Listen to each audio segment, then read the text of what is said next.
Welcome to the STIHL Timbersports World Trophy 2026. We are coming to you live from beautiful Budapest, and just look at these pictures. Absolutely amazing, and we're getting ready for an incredible competition. So join us for some extra class of sport, the original extreme sport. My name is Marcus Floth, and I'm here in the studio with the loudest voice of international sports TV. Warm welcome to Mr. Troy Mannering. Thank you very much, Floaty. I don't know, loudest voice? Yeah, maybe louder than legal. Yeah, I'm really Definitely louder than legal. There you go. Yeah, definitely looking forward to this evening. It's going to be a lot of fun. I love this format. The trophy format is absolutely off the chain. And yeah, it's going to be fun. We got 16 of the world's premier wood chopping and sawing athletes here, so it is going to be a lot of fun to see how these guys can link these different things together, right? And the 17th top athlete is Cassidy Shear. He's here as our expert today. Right. Yeah. Timber Sports, let's go. And we're so ready to go because we want to show you how they made it to qualify, the 16 we spoke about. For the STIHL Timbersports World Trophy, just 16 athletes qualify from around the world. The qualification is based on performances at national trophy competitions worldwide. The European athletes are decided through the European Trophy. One wild card opens the door for the host country, and one to an athlete under 25. North American and Oceanic champions are qualified at their respective competitions, joined by the 10 best athletes from Europe. These 16 athletes then compete in a knockout system, going head-to-head until one athlete emerges as the STIHL Timbersports World Trophy champion. Cassidy, you're the Vice World Champion of 2019. What advice would you give to our 16 athletes before they enter the arena? Well, the trophy format really isn't different than the individual format in the sense that consistent performances win championships. A slight difference here is that you are only competing against one other opponent at a time in a match format. So you technically can make some mistakes and they can make more and you can still advance. But yeah, I mean, you need to bring it, especially in those quarterfinal, semifinal, final rounds. And again, there are 4 rounds for these guys of all-out effort. The athlete with the best skills and the best endurance will be our champion today. No chance to breathe in the middle, and that match format means it's elimination. So if you're on stage with another guy that's faster than you, bye-bye. It's bye-bye, but also hello to Laszlo, who's live on stage on our beautiful water stage in Budapest.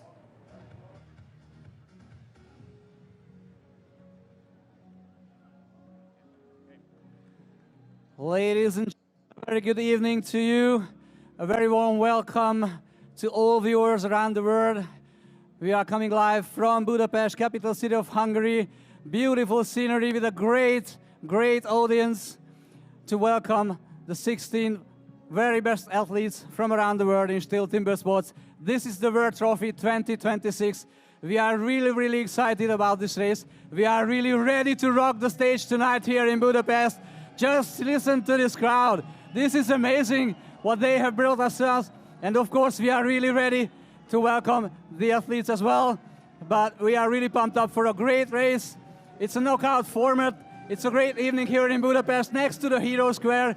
And very shortly we are going to welcome our heroes, our timber sport athletes. So I'm really counting on the crowd to be as loud as they can be tonight.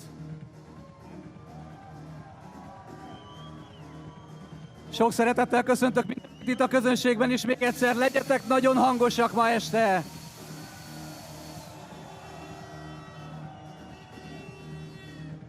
És akkor köszöntsétek nagyon nagy tapssal itt a színpadon a sportigazgatóinkat és a bírákat.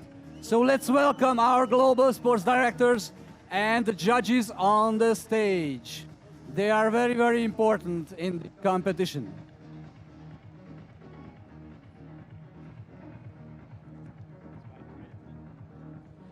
So please give it up for Mr. Spike Milton, Global Sports Director from Great Britain.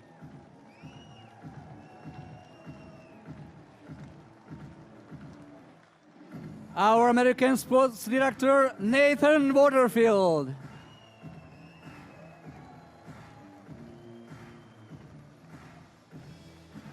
Our head judge from Great Britain, Andy Hall.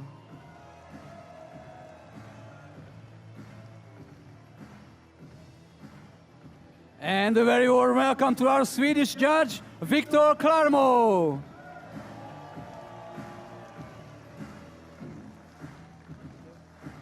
And of course, we still have two judges sitting behind the videos, Alberto Corbetta from Italy and Jules Jansen from the Netherlands.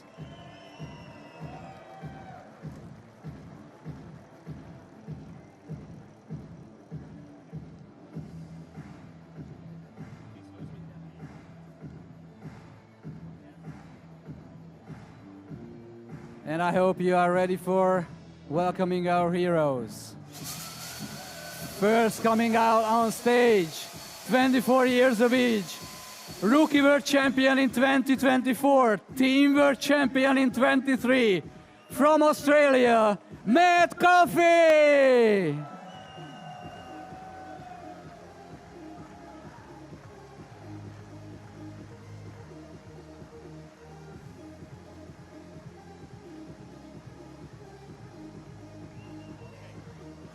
Our second athlete on stage, 30 years of age, two-time world champion, fifth in the individual world championship in 2024. Give it up from Australia, Cody Steers.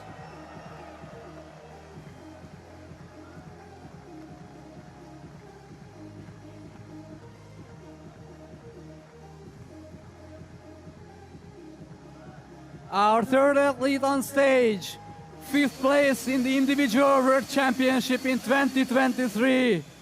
42 years of age, from Belgium, Belgium ball, Koen Martens.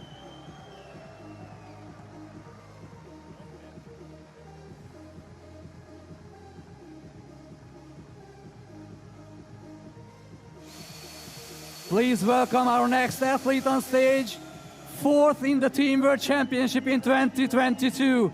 37 years of age, all the way from Canada, azaz Kanadából, Joe Flarkin.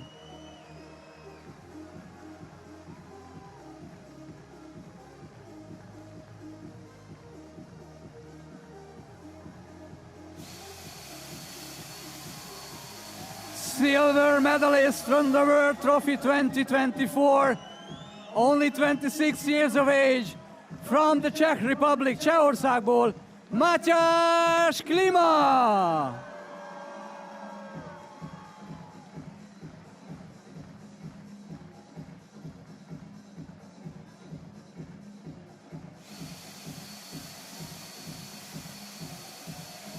National Pro Champion in 2024, 38 years of age, from France, Franciaországból, Alexandre Meurice.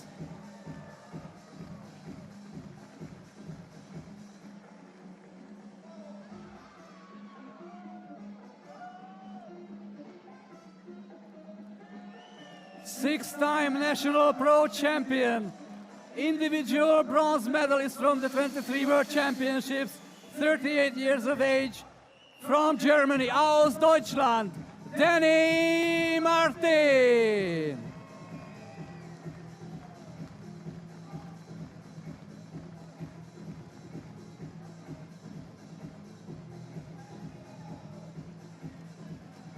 Four-time National Pro Champion, 35 years of age, from Great Britain, az Egyesült Királyságból, Glenn Pennington.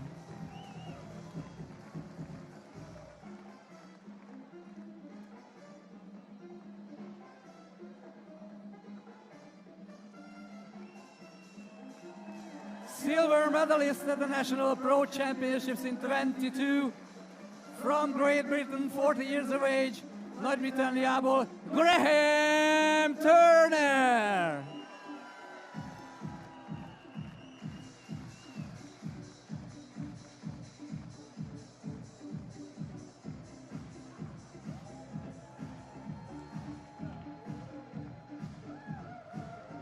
National Pro Champion in 2023, 28 years of age. His wife already competed in the World Champs with the women. Alessandro Ciapponi, Italia.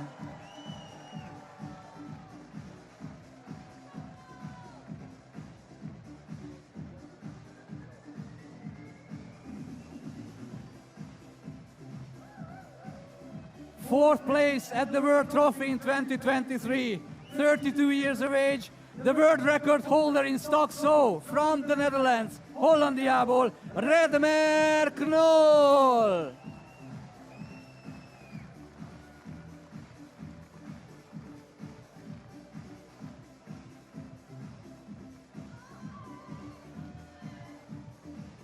Silver medalist from the World Trophy 2023, two-time European Trophy winner, 45 years of age, from Poland, Lengyelországból, Michała Dubickiego.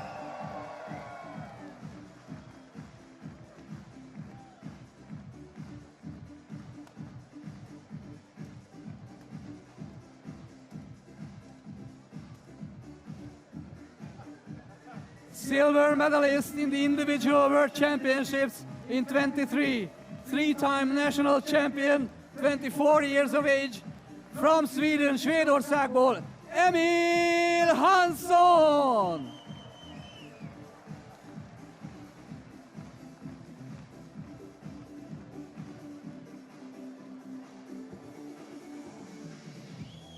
First in the Champions Trophy 2019, four-time silver medalist from the World Championships, 39 years of age, from the United States of America, Matt Kogar.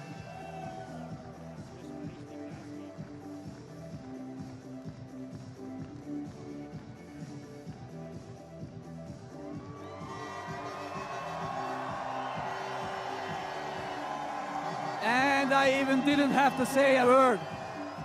Nem kellett mondanom egy szót sem, azt hiszem, tudjátok mi a dolgotok. And now we will welcome the local hero. Ezt szeretnék hallani. Ezt szeretnék hallani. Come on, gyerünk, gyerünk, gyerünk, srácok.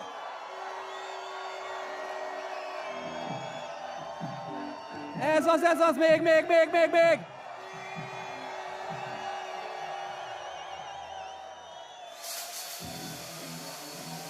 So now the local hero, three-time national pro champion, his first ever World Trophy appearance, 23 years of age, Strubel Bence.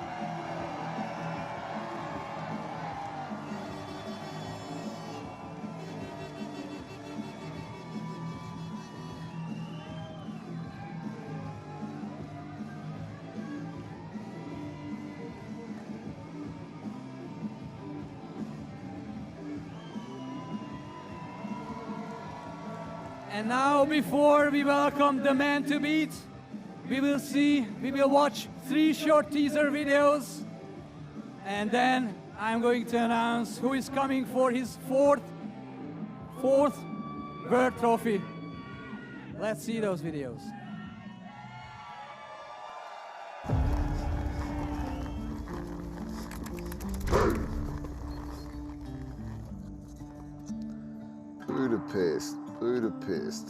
Budapest. Oh, I better get going.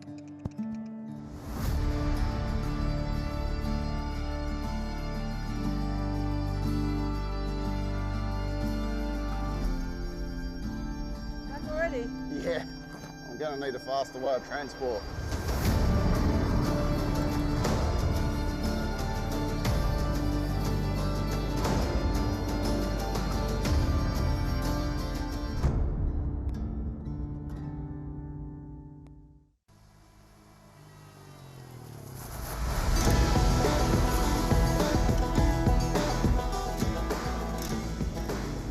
Hey there, welcome to Budapest, Mr. World Trophy. Thank you, great to be here, beautiful place. And Jack, believe it or not, the battleground is right behind us.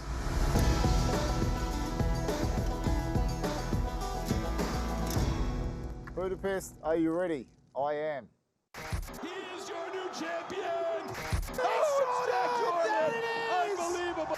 World record! It's a The New Zealander entered his first World Trophy in 2022, and he hasn't lost since. 3 World Trophy titles in a row. And he didn't stop there. He broke the world record 2 years in a row. 4 disciplines, 1 run. About 1 minute of pure speed. And right now, nobody is faster. The man to beat at the World Trophy, but can anyone stop him this year? And now, are you ready to welcome the man to beat? 30 years of age, 3 times winner of the World Trophy, individual world champion in 2025, holder of the world record in the trophy, all the way from New Zealand. Now he's coming on stage, please welcome Jack Jordan!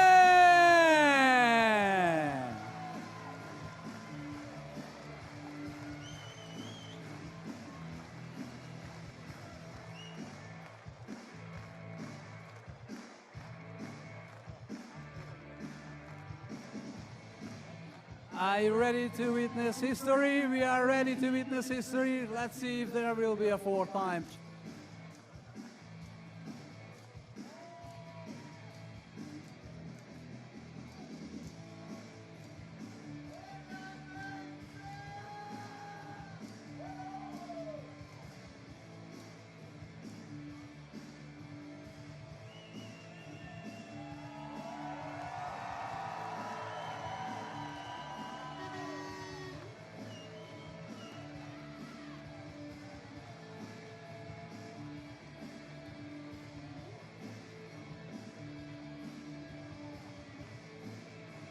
Look at these athletes all ready to go. Can anyone beat Jack Jordan? Cowboy Jack. Yeah, is he beatable, guys? You don't want to bet against him, but I think he is beatable. I'm really looking at Cody Steers. He is on such a run right now. He kind of ran roughshod through the Australian trophy bracket. And when you look at the names that were on that list, Braden Meyer, Lawrence O'Toole, Mitch Argent, Brad DeLosa. Wow. He won all of his heats by 5 seconds or more. I think Cody could do it. Also looking at Matt Koger, he's won it before. 3-time U.S. champion in the trophy event. Had a great comeback win against Nate Hodges. I think that's your podium right there. So it's not a walk in the park for It's Jack. not a walk in the park. He's going to have a couple of tough races, and there are a few dark horses who could sneak onto that podium. In particular, I'm looking to his fellow countryman, Matt Coffey. Matt Coffey, yeah, that's one of the ones I was going to say as a dark horse as well, just feeding off of your energy there. I also really like Matthias Klima. He has shown a lot of gumption in the last couple of years in this discipline, in this format, so I think that he may surprise a lot of people. He came real close a little while ago in the European Trophy against a very tough competitor in Michał Dubicki. Michał Dubicki is always somebody we got to keep a close eye on. He is such a beast of a man, and I mean, he doesn't like that wood, and if he doesn't like that wood has no chance at all, really. So that's a nice way of saying it. Yeah, I mean, you know, that's there are of course our few favorites. We've got a couple of dark horses in there. I'm going to go thumbs up for Matthias Klima to get up there at least among the top 5 today. But it's a tough field. It's a really, really tough field. If we look at the names that are out there, it's a wow event here today. Yeah, basically. never underestimate Danny Martin, for instance. Also, you know, somebody put Red McNoll. You know, there's so many out there. If you make a mistake, but I've never seen Jack Jordan make a mistake in that format. Jack Jordan is officially undefeated in the trophy. I was talking to you about it earlier. Never lost a race ever. I brought it up. His immediate reaction was, well, now you're going to jinx it. Thank you very much, Cassidy. But, you know, it's your fault if he doesn't do it again. That humor just shows you how comfortable he is in this race. It is, you know, his to lose today. But again, watch out for Cody Steers. Watch out for Matt Koger. I think there are 4 Europeans that could sneak onto the podium today as well. And if you want to feel comfortable with the format, here are all the rules. The STIHL Timbersports Trophy competition. In the trophy format, athletes have to complete 4 disciplines back-to-back. After the start, they need to cut a complete disc with the stock saw within a 10-centimeter area. From there, the athletes have to complete the underhand chop as quickly as possible. Only after they split the block can they return to the starting point, where this time the single buck is waiting for them to cut one complete cookie. In the final discipline, the athletes have to complete the standing block chop in order to achieve the best possible overall time. Any rule infraction will result in a disqualification and the athlete will be eliminated. All participants must first demonstrate their skills in the time trial. The better the athletes perform in the time trial, the easier their first elimination round will be. The 4 fastest go straight through to the quarterfinals, while the 5th to 12th placed athletes battle it out in the last chance round in knockout duels for the remaining quarterfinal spots. The athletes now continue to compete in a knockout system through the quarterfinals and semifinals. The losers of the semifinals will fight for the last podium spot in the small final. After that, the 2 winners of the semifinals will compete one more time to see who takes the title.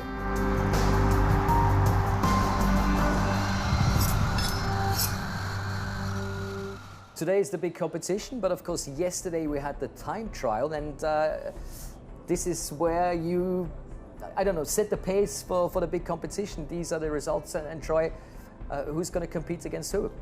Well, I mean, Jack Jordan sets the season's best, so that says a lot about what we've already been talking about, undefeated so far in this format, the trophy format. And we're going to see in that round of 16 coming up, Jack is going to be going up against Graham Turner in the first heat. Then we're going to see Michała Dubickiego and Redmer Knoll against each other. These guys have had plenty of heats against each other in the past. Redmer Knoll took a real leap a couple of years ago and stepped into another level, and he's been really working on his sport since then, and we've seen big improvements from him.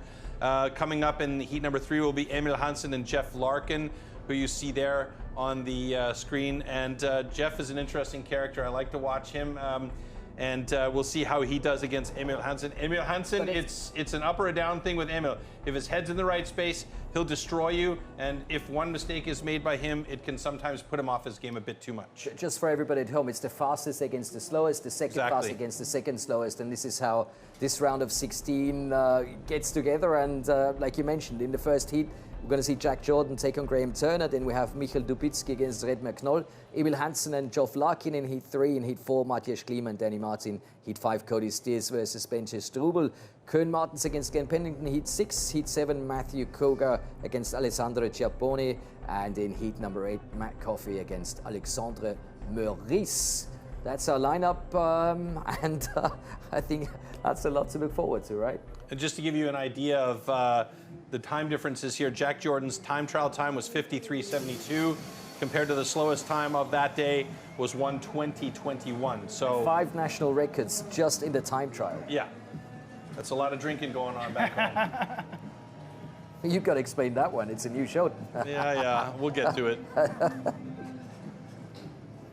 So this first round for Jack here, he's going to be kind of looking to get warmed up. You're going to see a very conservative, clean run, big, heavy hits, smooth strokes in the saw, and reasonable transitions, looking to get warmed up for that second round. If you're Graham Turner, sorry. Yeah, if you're Graham Turner, what's going through your head? How are you thinking about dealing with the guy that's on the opposite side of the stage in this now elimination round? Well, for all these athletes out here today, a correct headspace is to be, I'm going to race my own race. Right. Not worry about having the 3-time champion on the other side going against me.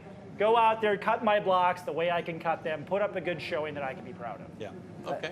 I met Graham on the way here. He said he's just going to enjoy himself. He only started chopping 6 years ago. Right. And he said also he has a tactic. He's going to push Jack into the water. So,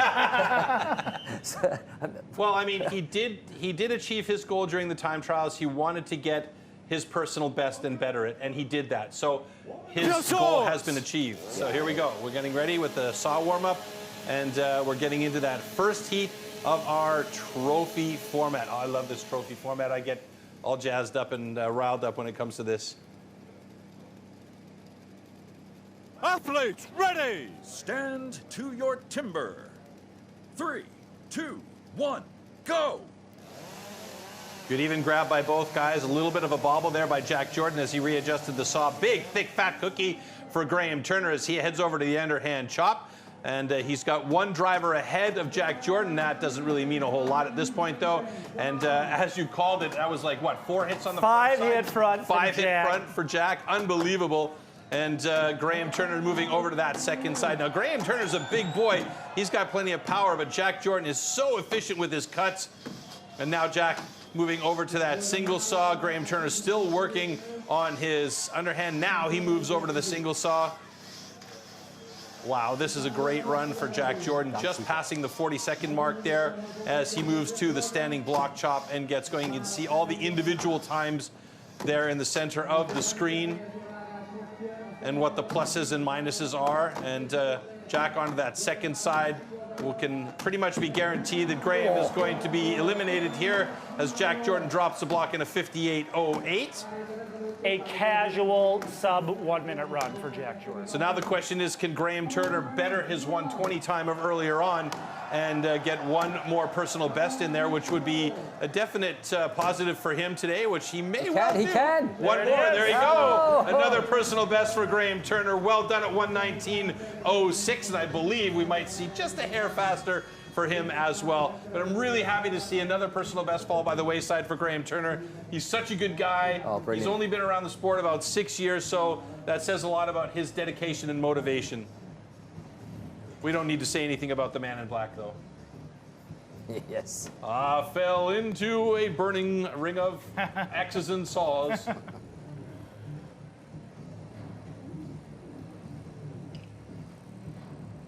The winner is Jack Jordan. So welcome to the quarterfinal, Mr. Jordan. There you go. Very nice cut from Jack, just like I had predicted. Big, heavy hits. The chip that came out of that underhand after the opening 4 was so big, he had no room for a top driver. Slapped one in the bottom, turned around. Great, heavy hit, hard hitting from Jack. The only thing there that was a little bobble, but it didn't really seem to bother him as he placed the saw, started his cut, and then decided, nah, I want more cookie off of that. Great awareness to recut that, make sure he had a complete cookie, and well within that 4-inch line that you're allowed for the stock saw.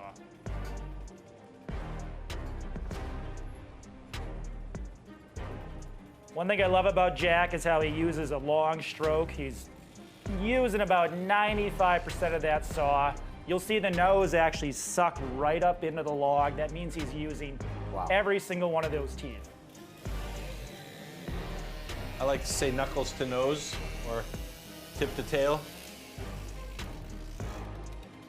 Again, that standing block came apart real nice. 6 in the front, 5 in the back. There's that marbling you were talking about in earlier episodes that these blocks are looking really, really nice today. Yeah, all the wood for the trophy here looks quite nice today. So that being said, do you think that we may well see a world record drop here at the trophy because of the quality of the wood? Yeah, based on the pace that Jack took that round and the time he got, the way the wood came apart, we can for sure see a world record today. So what is it, a 52.53? Correct. Yeah, I mean, Jack was less than a second off it yesterday in the time trial, and again, you know, he took his time in this one and got a 57.78. So, yeah, based on what you said, Cassidy, I wouldn't be at all surprised if... I don't think it's going to be easy, but it's good to hear there is a chance. But it's very possible that somebody else like Cody Steers could come in there, drop the world record time, and then Jack could come back and drop it again. You know, it's hard to say. I think we're going to see 2 or 3 athletes beat that today, actually. Wow. Yeah. I'd love that, by the way. And just as a quick reference to the whole personal best drinking game that, or the national record drinking game you were mentioning, that your buddies back home, every time there's a national record, they take a shot. So earlier on during the women's competition, they would have been well hammered by about the halfway mark of the competition. Congratulations to anyone who wasn't passed out by the time the standing block started. All right, our next heat here, heat number 2, is Michał Dubicki against Redmer Knoll. I would call it a European classic. A European classic. Tail of the tape definitely gives the advantage to Michał Dubicki. You know he's the European champion in this discipline and in this format. But Redmar Knoll has been on fire lately, and he spent a little bit of time in Australia and New Zealand training. Lost a lot of weight? And lost I wouldn't call it a lot of weight, but he's gotten a little bit more svelte, let's put it that way. But let's say. yeah, he's definitely looking good. He's looking motivated, and yeah, you're right, he looks fit. I'm excited about this matchup because I think we have two truly comparable athletes here, but with differing styles. Redmar Knoll, much like Jack Jordan, big heavy hits, long strokes of the saw. Michael Dubicki, his Instagram handle says it all, Michael Dubicki axe machine. He turns it up to 11 every chance he can get.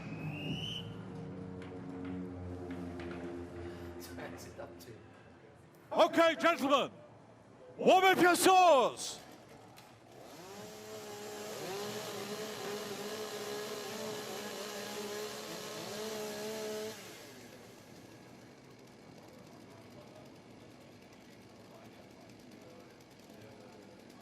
Athletes, ready! Stand to your timber.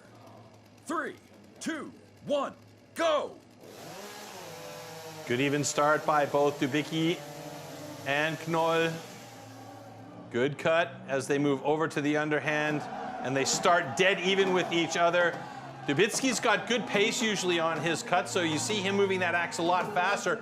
Got a little bit sticky, but he switched over to the other side about a half stroke behind Redmar on that one. Redmar's got a pretty narrow starting cut on that first side, so let's see if that helps him out on the second side. Dubicki looks like he's going to get through there pretty quick, but it's Knoll with the advantage as he heads over to the single saw and gets started clean. Dubicki's really pushing it hard right now.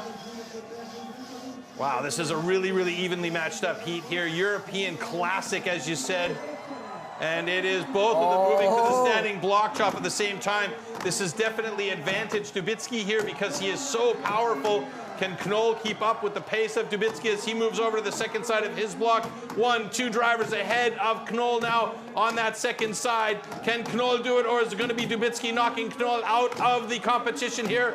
And it's going to be Dubicki moving. Oh my goodness, how close was that? Wow. 105.20 to 105.73. I think that's going to be a photo finish right there. What a race. Wow. Matched up perfectly, start to finish. Both those guys looking great. Yeah, you know, they were truly evenly matched all the way throughout, keeping pace, each individual discipline. I thought Redmar looked like he had a little bit more zip coming off the single buck there, but the axe machine, again, turned it up when he had to. Unbelievable. Let's see here. And the winner is Michał Dubicki. So I'm gutted for Redmar Knoll because he's been working really, really, really hard. But Michał Dubicki, I mean, the perennial European champion, and he came in here with a mission, obviously, and he's fulfilled that, moving on to the quarterfinal. So Redmar Knoll, unfortunately, will be eliminated from action earlier than anticipated today. These look like very clean runs from both athletes. Good start with the stock saw. Nice clean cut. Redmar taking a slightly thicker cookie. Very safe transitions. Both athletes making sure to set, not drop the saw. Clean grab of the axe right into that first swing underhand motion. This synchronicity is unbelievable. Yeah. A little bit of a tentative start on the second side by Redmar there. If he could have been 1 half stroke farther, it might have helped him.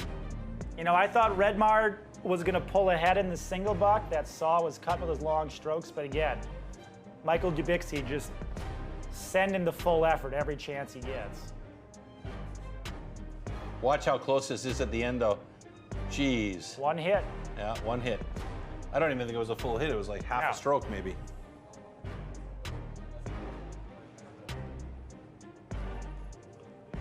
Tough day for Redmar, but a good day for Michał Dubicki. Oh, yeah. Great day for Timber Sports fans who want nice, close, exciting races. Yeah, that's all we want to see. So what about Emil Hansen against Geoff Larkin? That's going to be our next heat. Do you think that's going to be a close one? It could be, again, just like Troy said, when Emil's on, he's hard to beat. When he's off, he makes critical errors that can set him back, but he's young, he's tremendously athletic, he has the coolest dad coach in the whole timber sports game. Like, I have a great dad, but I also kind of want Hans Ove Hansen to also be my special Swedish timber sports dad.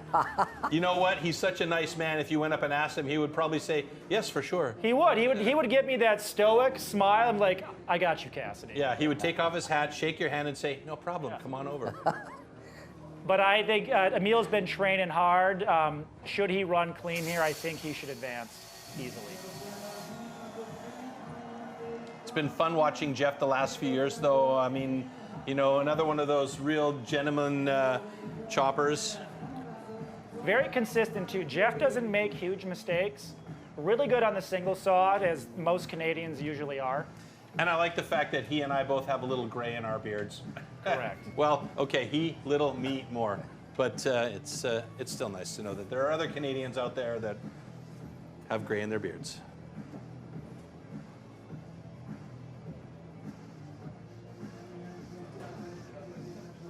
Again, Emil's only 24 years old, already has a silver medal in the individual format. That's incredible. Good.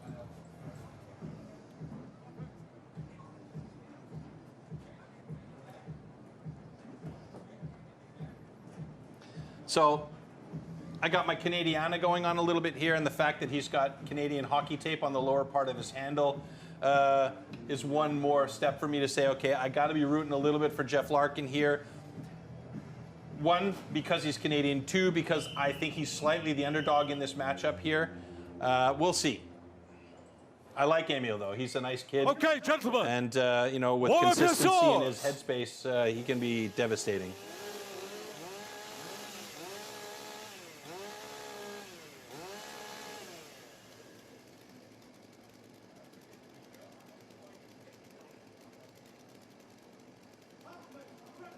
Stand to your timber.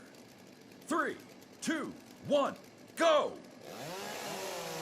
Good start by Emil on that stock side. Got a bit of an angle on his cut, though, but nice cut by Jeff Larkin as well as they head to the underhand chop, and they start in sync on the underhand. Now, Emil's got a bit of pace there, but Jeff is chipping out some really nice pieces. Who's going to be onto that second side first? It's going to be Emil by 2 strokes on side number 2. Jeff Larkin right there with him with some powerful drivers on second side, and Emil is through. Jeff Larkin's got a little bit more work to do there.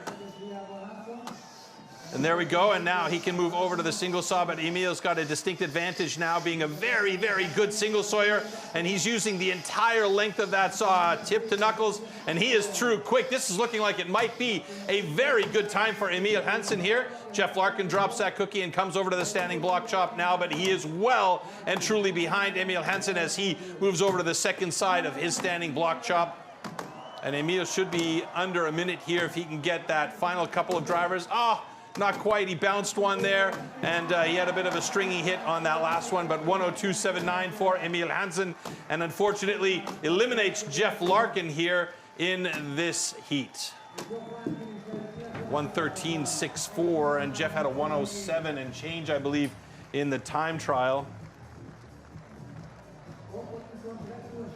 Was really impressed with Emil's single bucking there. He's pulling a long saw. I'll be curious to find out if that is indeed a 6'4" saw, which is very aggressive to be running in 16-inch wood, but he was running that saw beautifully. So big long strokes, mowing off the wood. I've just been informed we have an investigation. It's Emil Hansen. On the floor and taking a hit. So what they're looking at here is, the rule is you cannot have a foot on the deck when the axe hits the wood in the underhand. It is deemed to be unsafe behavior. Could you imagine if this DQ happened for Emil? Oh my goodness. There are 11 official DQ codes for the trophy race, and according to the rules, which I read at length again, there are potentially another dozen or so violations. That looks like Emil's foot was not on the floor. We should have a good cut here. Yeah, I think his foot was actually back on that loose log piece, and he just wanted to make sure that it was cut. Max somewhere in the air, but not on the ground. But we'll find out in just a second. So we made a video check for a potential rule infraction of striking the block on the underhand while stood on the floor. However, after assessing the video, the cut was good, and the winner is Emil Hansen. Good to be lucky, lucky to be good. A breath of relief right there. Just gonna say, sigh of relief, who was yeah. probably sweating bullets for a couple of minutes there while the guys went over to do that video review. So no chance for a DQ move on for Jeff Larkin. How is that, Cassidy, if you stand there and they go for the review? It must be horrible. And you've had that a number of times. It is horrible, yeah. In the 2019 World Championship, they had about a 4-minute review for a potential wrenching call in the springboard. I knew I didn't wrench, but that's one of those rules where it's a judgment call. The language may not have been fully clear, and it is nerve-wracking, let me tell you that. Emil cuts a lot like Jack Jordan and Red Martinol. Big, heavy hits, putting a lot of weight on that axe. And there it is, that gorgeous single buck stroke. It was so impressive. Yeah, really throwing his whole body into it. But I mean, of all of the disciplines that Emil is going to be really adept at, the one where his dad was absolutely monstrous at is the single saw, right? Yeah, yeah. We had a good cut from Jeff here, just didn't quite have the pace and the power that we were getting from the young Swede.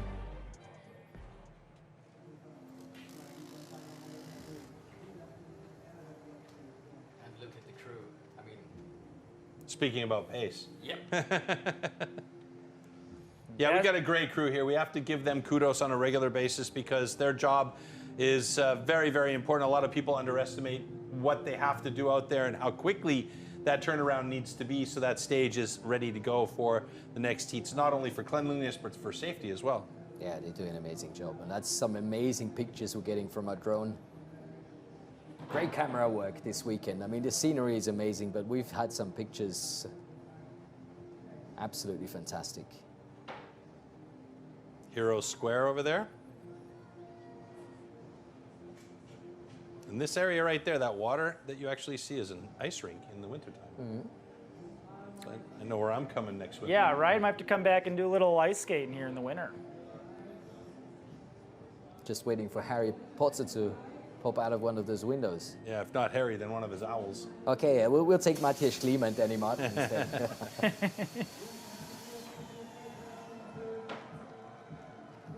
That'd be big Harry Potters.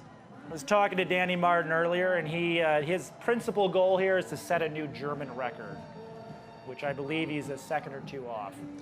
He's lost about 15 kilos as well. I talked to him at breakfast the other day. I was like, man, you look like you lost a little bit of weight. And he's like, yeah, 15 kilos, shoulders out all proud. So, you know, good for him. And that's going to help him a lot as well with the endurance in this discipline, because when you're carrying extra weight, even if it's muscle weight, you know, you've got to move that and feed that, you know, and you know, a little bit more of a svelte form will definitely help in this particular discipline. He's still got the power, I think, but his weight loss could make a difference in how the rest of this heat goes.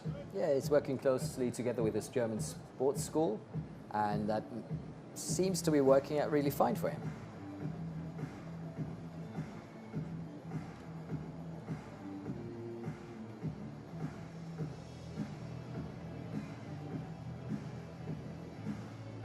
The athletes are given 1 minute to set up here before stock saw warm-up. Okay, gentlemen, warm up your saws. So tail of the tape gives the advantage to Matthias Klima, the younger athlete of the two. But, like I said, it's a very motivated Danny Martin on the other side of the stage wearing black. Athletes, ready! Stand to your timber. 3, 2, 1, go! So Danny Martin really quick with the saw into the wood. Matthias Klima also very good there as both those cookies drop at roughly the same time. We know that Danny Martin loves the motor saws and he's very good with them. Now he's got to prove his worth on the axe, on the underhand chop here. as Matthias Klima using his power, moving over to the other side, about a half stroke ahead of Danny Martin on the second side. Danny Martin looking good, some nice big chips flying out for him as well. Matthias getting a bit of a sticky axe there as Danny Martin tries to work his second side, and who's going to get through there first? It's going to be pretty much even, but it's Danny Martin getting to the single saw a little bit faster than Matthias Klima. Matthias got to work now to get that saw moving and try and get a good pace going on that single saw. Danny Martin looking very good on the single saw. Wow, that was a quick run for Danny Martin. 5.92, can that be right? Matthias has his work cut out for him here. All Danny has to do is hard hit this cleanly, and he'll advance to the next round. We'll have our first upset of the day. So Matthias Klima on that second side. Danny Martin well into that second side. Looks like Matthias shortcut the first side. Is that going to help him or hinder him? And it's going to be Danny Martin with a time of a 1:11.58. And Matthias has got his axe stuck in there, and he is eliminated, but he's still going to cut it off to get that time of 1:23.8. And that is a disappointed young man for Czechia. We didn't see it on the live stream, but I think something happened with Matthias' single saw. There was a gap of time there.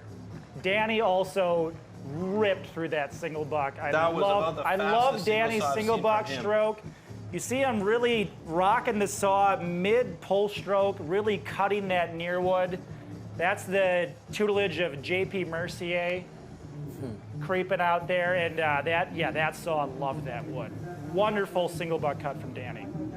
I think that maybe was the winning moment for Danny at the single saw. For sure. Yeah, because you mentioned that very often the underhand is going to be your winning moment in this format. And in this case, I think they were pretty evenly matched up right to the single saw. I mean, Danny actually beat him by a couple of hits there in the underhand. Danny was placing the hits. He took the block apart the way he wanted. He wasn't rushed at all. Yeah. He didn't look panicked. Yeah, no. Like you said, wasn't rushed. And it's not a German record, but Danny Martin's going on to the second round. Yeah, he's got another chance to beat that one.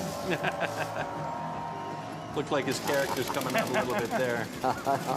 Love the camera work. That's great.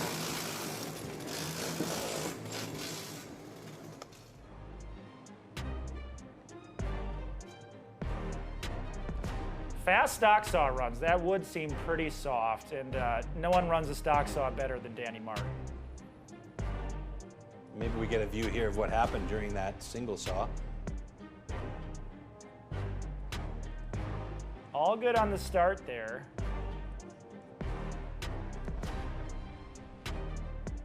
Look at that. Getting that far wood on the push stroke, getting that near wood on the pull stroke. Smooth as could be, handled that short wood spectacularly. Marcus Spengler is the name of the guy who sharpened his blades on the saw, I've been just told. So he must be happy with that, because that looked very competitive. Yeah, I would be happy to own that single buck saw.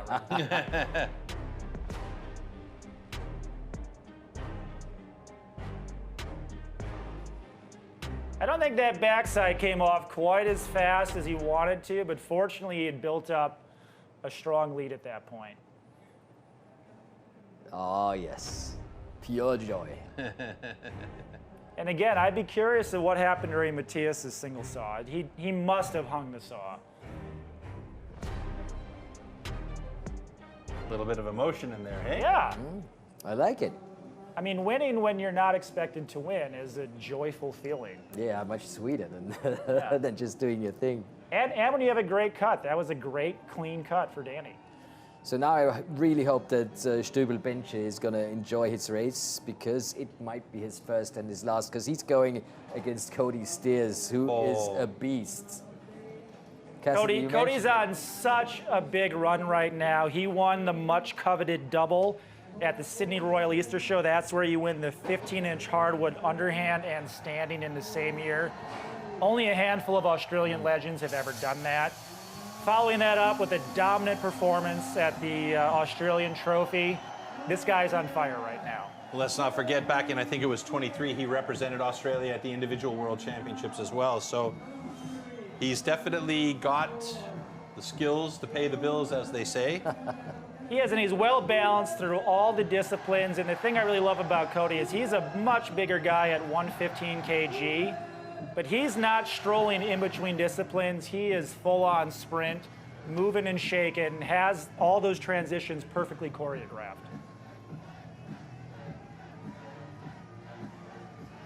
I mean, we've said it before, but these transitions are way more important than you might think. If you just take the times for the cuts, nice. But some of these duels, when they're really close, they're going to be decided in the transitions. Yeah, and it's something that I've noticed is that all the athletes have worked on their transitions. It used to be back in the day that some of the bigger guys would kind of take their time going in between. Sterling Hart kind of changed that up in 2016, using that athleticism he has to really cut time on those transitions. Good athletes took notice. They're all trying to move in between disciplines as fast as they can now.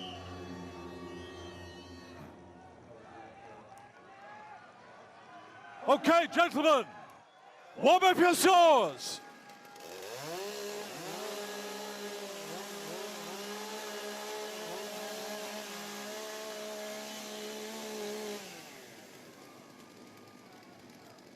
So no pressure on this young man right now with the audience. No pressure at all. I think basically he's just enjoying to this. your timber. He should, he Yeah. should. 3, 2, 1, go!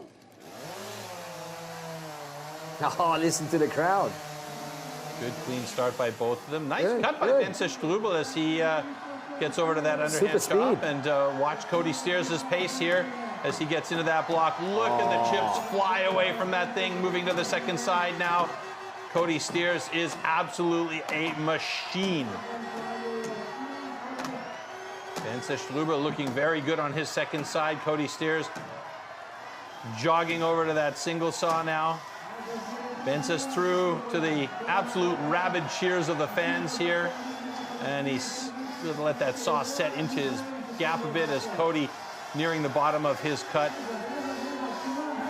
Bence looking pretty good as well. And Cody drops that cookie and moves over to standing block chop now. Oh, the sound of that axe. A lot of power in those swings. Oh, yeah. Safe to say that. Bence Strubel on his first side. Cody Steers should drop that block there at 106.15. Well, that is not a stellar time for Cody Steers, but at this point, it doesn't really matter. He has eliminated Bence Strubel from the competition and will move on to the quarterfinals, and that's where he can really drop the hammer. Bence Strubel is getting absolute support from the crowd. They don't really care at this point whether he's winning or losing. Look at the scream after that block goes. Absolutely fantastic support from the Hungarian crowd.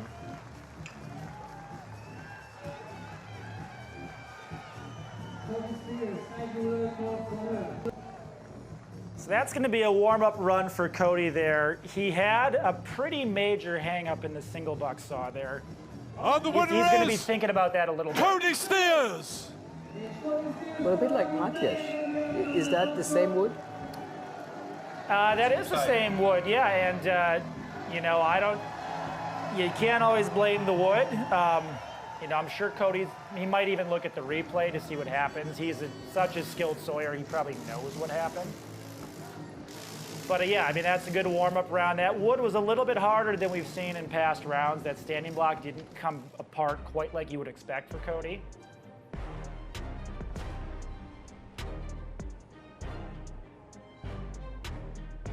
Again, for these top seeds, these first rounds can kind of be a get the blood flowing, get a feel for the stage, get a feel for the crowd, go through your routine, and really prepare for that quarterfinal round.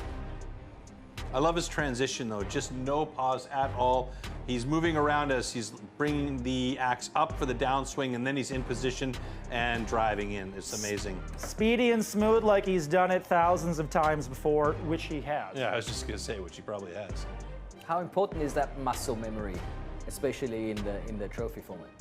I mean, reps are everything. These top seeds here, they will have set up an exact same setup as the trophy here. And they probably will have done it mimicking both sides because they're mirror images of each other.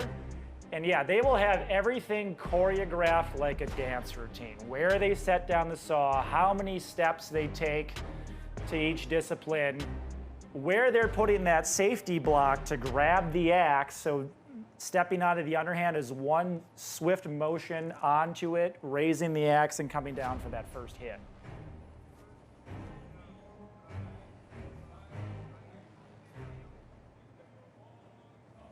So we are here down with Bence on the stage. Magyarul fogom kérdezni őt. Bence, hogy raktad össze ezt a 4 versenyszámot? Melyik volt az, ami legjobban ment, melyik, ami kevésbé? Hogy érzed az egészet összességében? Sziasztok először, köszönöm szépen, hogy szurkoltatok. Köszönöm. Igazán egyébként az underhand volt az a szám, amire úgy gondoltam, hogy legjobban megy. A singlebakkal viszont olyan állapotban vagyok, szóval az kivesz. Tehát ott tudtam, hogy ott kell küzdenem a levegőért. Aztán most ez sajnos így sikerült. Oké, a családod itt van, gondolom, néznek téged. Milyen érzés volt a család, a barátok előtt szerepelni, és ilyen közönség előtt szerepelni? Nagyon brutális élmény volt, tehát amikor előbb is hívtál fel minket, akkor is szó szerint álltam a szőr, szóval hidegrázott. Köszönöm szépen. Bence, nagyon szépen köszönöm, gratulálok, tisztes helytállás volt, szuperül teljesítettél, köszönjük szépen, pihent ki magad. Még egyszer hadd szóljon Bencének a taps. Just a short recap, of course, he was very, very happy to get this huge support from the audience, from the family who are here. And of course, he was really tired after the single buck.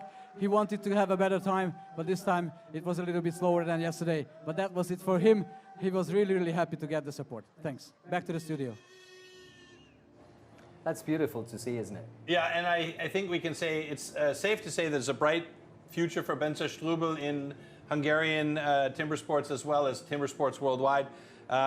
Arguably not the best performance from Cody Steers, but Bence Strubel was right there in the mix. So he's going to learn from this experience, and they often say, you know, you learn more from losing than you do from winning. So this will be something that he'll be able to take to the bank and go, okay, what do I have to do to improve?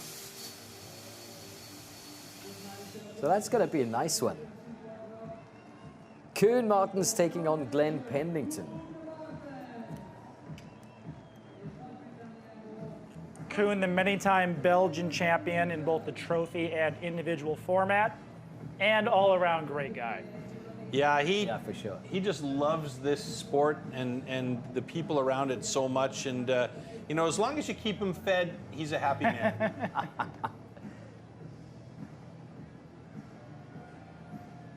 And there's that routine that you were talking about, you know, like, as they say in German, the Bastelzunge, yeah? The tongue sticking out as he's placing his axe and to make sure that everything is exactly in the right position. Yeah, and all these guys will have an exact spot that they're going to want to put that axe on top of the standing block. So again, they can move from the single buck over to the standing block, minimal amount of steps, grab that axe, and go right into that opening hit. And I mean, those routines and those exact spots were only developed over years and years and years of seeing, okay, this place works, this doesn't work, let's try it here. No, I'm going to go back to here, that's my spot from now on, and just making sure that you've got it, like Floaty said, muscle memory. Okay, gentlemen, warm up your Choreographed swords. dance routine. Yeah. I'd love to see some of these athletes with a choreographed dancing routine. Well, you can just watch Ferry Swan on Dancing with the Stars Sweden. True, true. I gave him a hard time about the costume he had to wear. Stand to I'm your not surprised timber. he did. 3, 2, 1, go!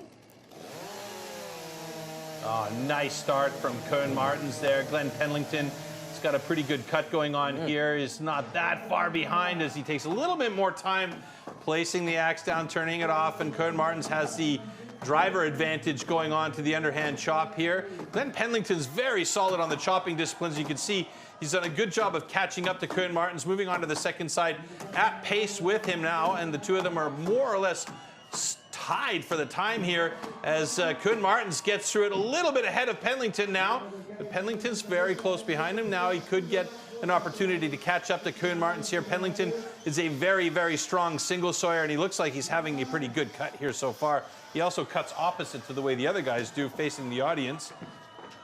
Over to standing block chop, and they're pretty much even now. What a fight. Koen Martens with one or two drivers ahead of Glenn. A little bit of a pause for Koen on the second side, and that gave Glenn an opportunity to come around to that second side and maybe give him a chance to catch up and drop that block, but he's not going to do it today. It's going to be Koen Martens in 1:08.02 and Glenn Pendleton at 1.5, 2 drivers behind in 1:10.09. Pretty clean cuts from both competitors here. I didn't see any major mistakes. Koen might have shorted the front on that standing block a little bit, but he did the work in the back and secured the win.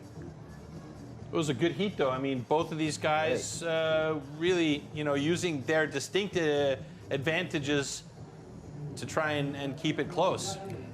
Yeah, and let's hear it for Glenn Pendleton. He looks like he's put on some muscle Oh, the over winner last is- year. Yes. Yeah. Koen Martens!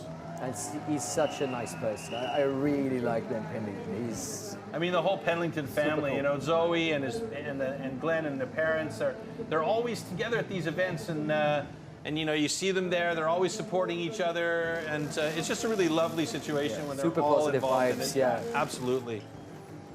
I'm looking forward to seeing them all at the Great British Championships next week. It's going to be fun.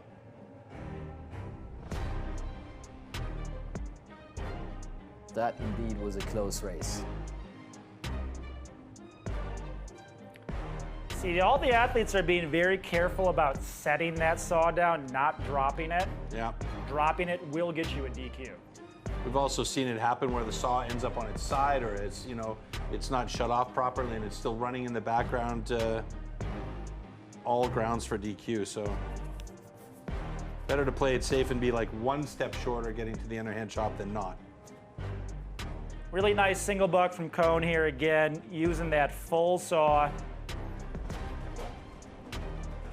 I didn't see any special celebration though.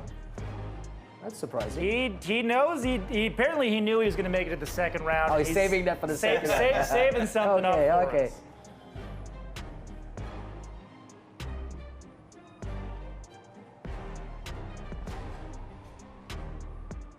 Yeah, it was two complete hits for Glenn behind Koen Martin. So yeah, tough break for Glenn, but he'll be back. He's young and talented, so we'll see him again on this stage for sure. Yeah, and it feels like he's getting better and better every time you see him. Yeah, I mean, there's these small improvements that you see along the way, whether it be in his single saw or his underhand or his standing block chop. You know, each of those little steps helps him in the individuals as well as in the trophy format. And long term, I think we're going to see Glenn on the podium at least a couple of times in the future. So it's Matt Koger up next, one of the favorites, and he'll take on Alessandro Ciapponi. Ciapponi. Oh, finally, I was waiting for you to say it.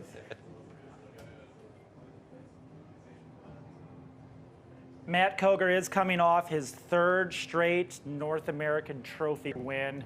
Had a great final heat against former world champ Nate Hodges. That race was back and forth. There were like 3 or 4 lead changes. Nate got to the standing block first. Matt caught him with a hero cut. Really fun to watch. A hero cut. A hero cut.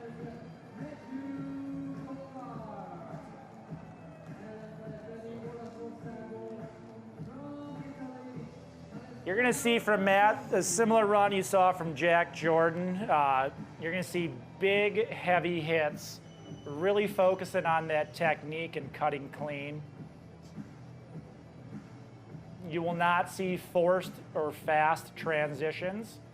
He's looking to get a good warm-up here, cut clean, get that confidence for the quarterfinal round. That saw looks like it's going into the wood nicely for Matt Kogar. Yeah, Matt Koger really is one of the best at axe and saw selection. He knows this wood. He's been coming over here for 15 plus years. Has an absolute arsenal of equipment. One of the coolest things about Matt is any question you ask him about wood or axe selection, he'll give you a straight up answer. He's a really caring individual like that. An encyclopedia, yeah? Yeah. Much like yourself. Okay, gentlemen. Warm up your saws. Encyclopedia, I meant, not sharing. I don't know my gear nearly as well as Matt Koger either. Stand to your timber. 3, 2, 1, go! Good start by both of them into that stock saw. Very nice cut from Alessandro as he heads over to the underhand chop. Good pace by Matt Kogar. Not wasting much energy or time with the axe there as he moves to the second side. Alessandro about 3 drivers behind Matt on his second side now, chipping out nicely though. And Matt already moving towards that single saw. Chiappone's got a little bit of work cut out for him here as we can already see that or hear that single saw in the background from Matt Kogar working.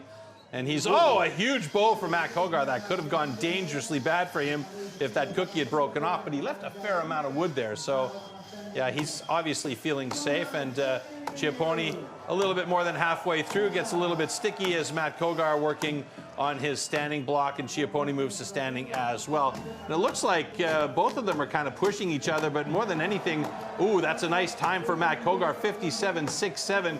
Chiappone just passing the minute mark here, moves to that second side. What do you think, 8 hits on the first side there? Were you counting, Hasni? I was not, but that looks like an 8 or a 10 hit front. Personal best for Chiappone, and he's happy about that. 112.76 compared to his previous 116.94, so that's a good improvement. And I think that the fact that he was on stage with Matt probably helped him push along a little bit. And Matt Koger with the fastest time in the round of last 16, even faster than Jack Jordan. And that's with a pretty big hang in the single block. So he's definitely saying, hello, I'm here too. You know, I came to Budapest not to become second, but to take home the trophy. Matt Koger! Yeah, I mean, I can see where, Jack and Matt are kind of on a collision course with each other here. Yeah, they are. Jack started the heats and Matt's kind of ending them, right? So. Right. Was Matt the 2 or the 3 seed coming in? I'll tell you that in a second here. I believe it was 2. 3. 3? 3. So they would meet in the medal round if they are going to meet. So we saw exactly what I would expect from Matt, a clean, conservative cut. All the axe disciplines went great, big, heavy hits.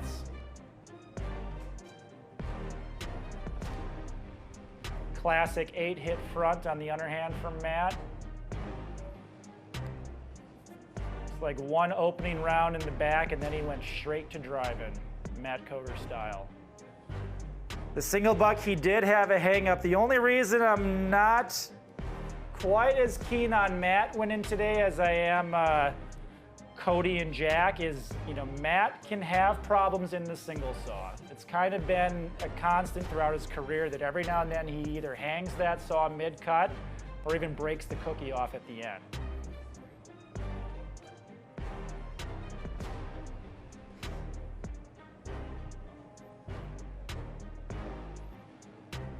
And Matt Koger's serious face is a very, very serious thing.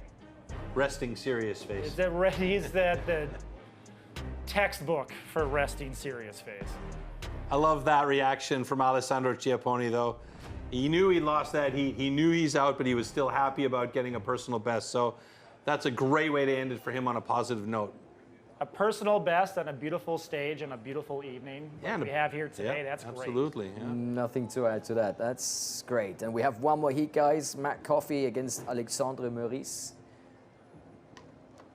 One of these 2 guys will also make it to the quarterfinals. I watched some of the action from Matt Coffey at the Australian Trophy. This kid is guns out, absolutely fantastic. I think that it's not going to be long before we see Matt Coffey really challenging all of the big names in Australia for that top spot on the podium to either become the representative in the individual or to be that guy that they're looking at for the trophy. He is that talented, A very dynamic athlete, great in all disciplines, cuts a wicked springboard, really working on his sawing. I expect big things from him in the future and even tonight, potentially. And whoever wins this is going to go against Matt Kogar in the quarterfinals. So that's going to be a banger.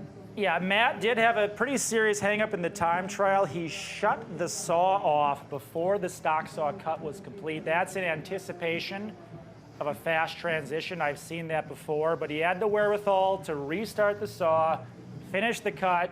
You know, I think that was potentially a 6 or 7 second mistake. You would subtract it from his time trial time. He's right there in the mix with our top 3 guys. And you have to know that he thought about that all night long, you know? Yeah, I mean, he thought about it and he told himself, there's no way I'm doing that tomorrow. Exactly. The stove is on, don't burn your hand twice.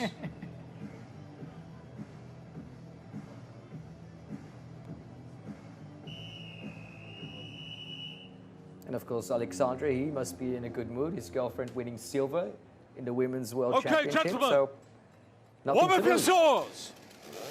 And his axes have been performing great. Oh, yeah. Yeah.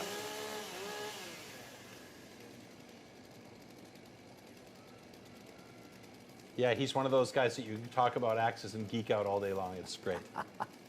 Athletes, ready! Stand to your timber. 3, 2, 1, go! Oh, good pickup by Matt Coffey. Big fat cookie, leaving himself a less material to cut with that single as he heads over to the underhand chop and gets right to work. Alexander Maurice right there with them, though. And look at the pace of Matt Coffey on that first side, switching to the second side now and keeping pace on that second side. Alexander Maurice took a lot of hits on that first side and now finally moves to that second side. But I think we're going to see Matt Coffey on that single saw fairly quickly, and there he goes. Looking good. 28-40 cut on the underhand. Alex Maurice is very good on single saw, so this may be a bit of a catch-up for Alex. Matt Coffey getting close to the bottom, and Alex Maurice right there with him. One push away, and they both move over to the standing block chop. Pretty on point with each other. Matt Coffey looking good as he sets that first side and goes over to the second side, number 2, and he's just passing the minute mark.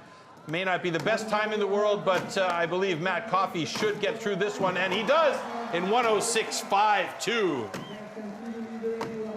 That last hit was a little bit of a strange one. It almost looked like it fell off.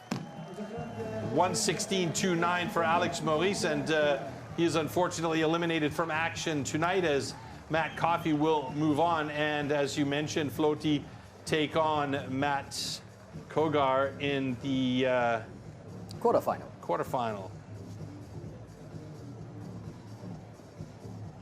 An interesting round for Matt Coffey there. It looks like the either the single buck wood was really hard. We did get a block change from that last round.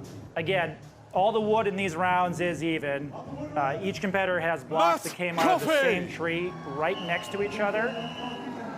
But it's still a nature product, so yeah, there might be but slight differences. That the single buck saw didn't seem to love that wood, and yeah, Matt just didn't look quite as fast as I would expect out of him, especially in the first round. Let's take a look back at it here. That's a massive cookie.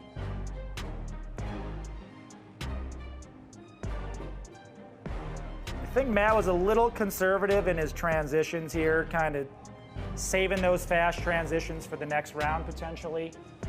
Cut a great underhand. Matt does come from a wood chopping family. His father won some of the big competitions in Australia, also a premier axe finisher in Australia.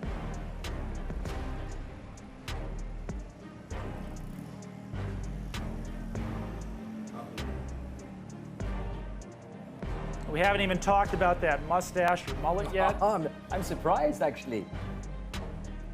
Had a lot of talk about that in the time trial.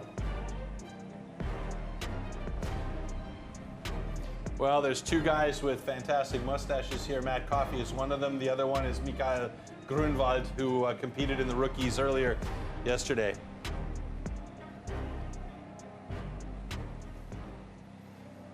So there we have it. Who proceeds to the quarterfinals?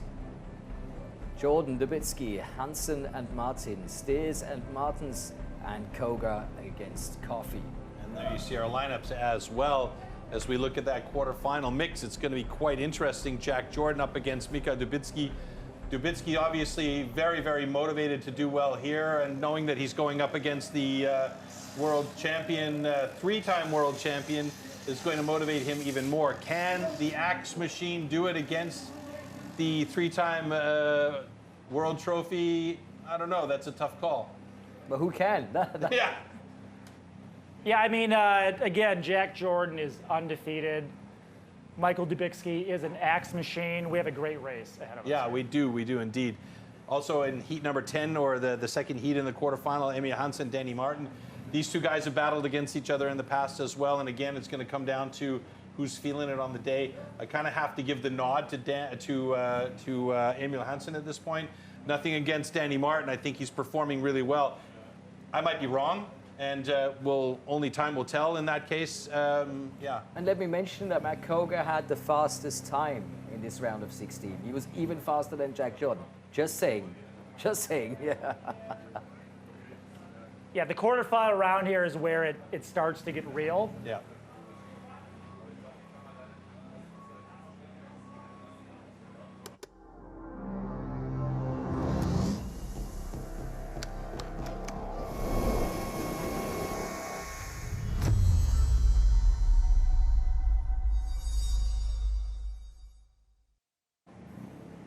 So it looks like our team is almost set for the quarterfinals. Jack Jordan against Michał Dubicki, Emil Hansen versus Danny Martin, Cody Steers against Koen Martens, and Matt Koga against Matt Coffey. That's quite a lineup for a quarterfinal, guys. Really looking forward to that. Yeah, I'm most intrigued about the Emil Hansen, Danny Martin round. Danny cut that first round great.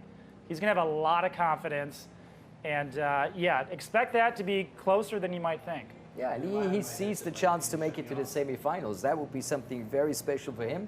And he's going to give it all. He's going to leave it all out there, I promise.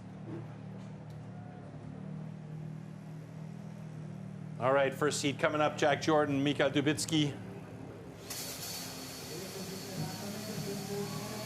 Any of the past years, I would say that this is going to be a close race. Michał Dubicki did not look like he has the normal zip that we've seen in the past from him in that first round. A few years ago at the European Championship, he tore up his arm pretty bad inside, and he was wearing this pressure cast. But that healed, and he came back stronger than ever, winning the European trophy. So, yeah, if he's on point and if he's feeling all good about how things are going today, he will push Jack to the absolute limit. And I think maybe this is where Jack can't really sit back and go, yeah, I can pace myself a bit here. He knows that Michał Dubicki is going to be looking at him and going, Yeah, all the warm-up rounds are over. Jack's going to want to set a good pace. Warm-up rounds are over, yeah. Start showing us what he can really do out here. And all the way to the last discipline, standing block chop. This is not where you can, just calm down, because Dubicki in that discipline, oh, he's a killer. We are officially in the zero chill zone. Thank you for that, yeah. The thing that I've been interested to see how it pans out here is I kind of feel like these guys are evenly matched up in the stock saw and the single saw, where I think the difference maker is going to be, is what you said, is the underhand chop, and Dubicki tends to have a fast pace on his underhand chop and just goes in with power and doesn't worry about the accuracy. Yeah, it's a contrast of styles. Dubicki can slap him in sometimes. Jack Jordan, very heavy, methodical, precise. Athletes, ready! Stand to your timber. 3, 2, 1, go! Dead even start by both guys.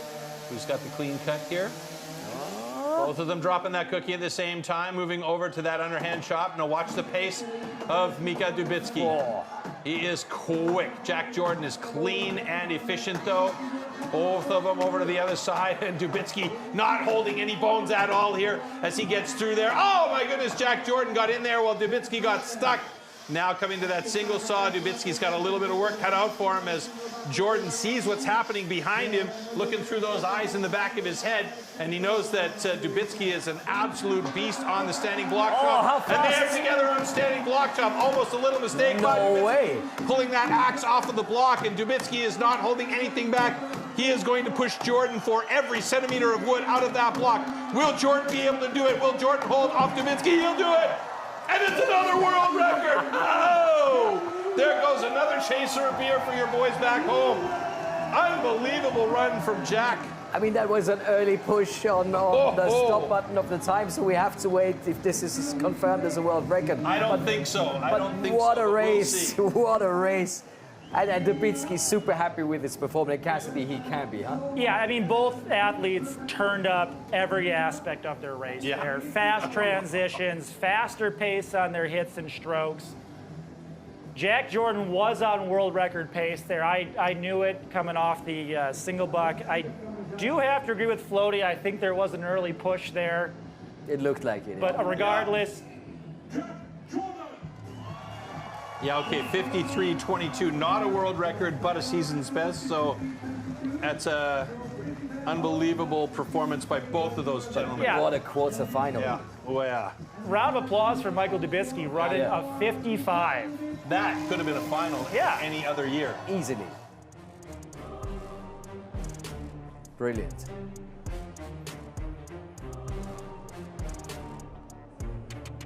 I mean, you can't say much about the stock saw. Both those guys dropped the cookies at pretty much the same time. They did. The first thing I noticed was how much faster Jack got over the underhand. And again, Jack, one of the best underhand cutters in the world. That's where he won the race today. But you can see, while Dubicki was cutting, his chips weren't just flying off, they were flying off into the water. Yeah, but the comeback here was incredible from Dubicki. I mean, Dubicki was 3 drivers behind because he got his axe stuck in there as he moved over to that single buck, and he did a great job on the single buck.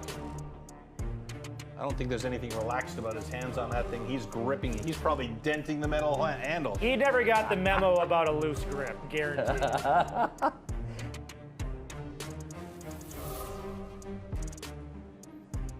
Yeah, a couple of really heavy, sticky axes in that heat on the underhand, and then finally on the standing block.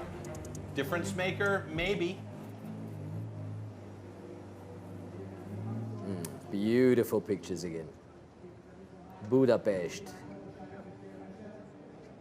Host of 3 incredible competitions this weekend.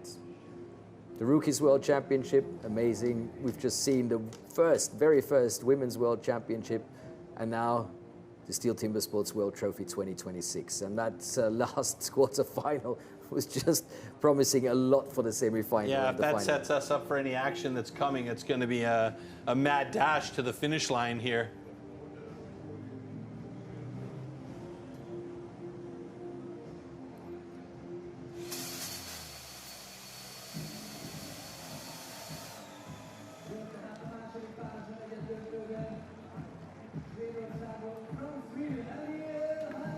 Emil had the 3rd best time in the round of 16. But Danny Martin seems to be on a mission. Yeah, he definitely punched above the weight we were expecting to him on that first round. But, you know, we really shouldn't be that surprised. Danny's a very precise cutter. He's very committed to his craft. Sure, he'd rather be running a hot saw right now, but he definitely came to play today. Yeah, he's I don't know what the word in English anymore is for air guide sake, but he's highly motivated. You know, definitely wants to challenge for those top positions on the podium every time he gets out there, regardless of whether it's an individual competition or if it's a trophy format.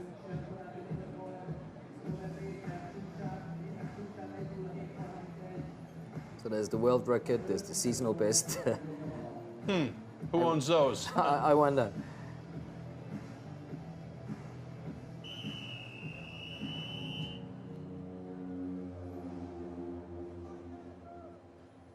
Okay, gentlemen, warm up your saws.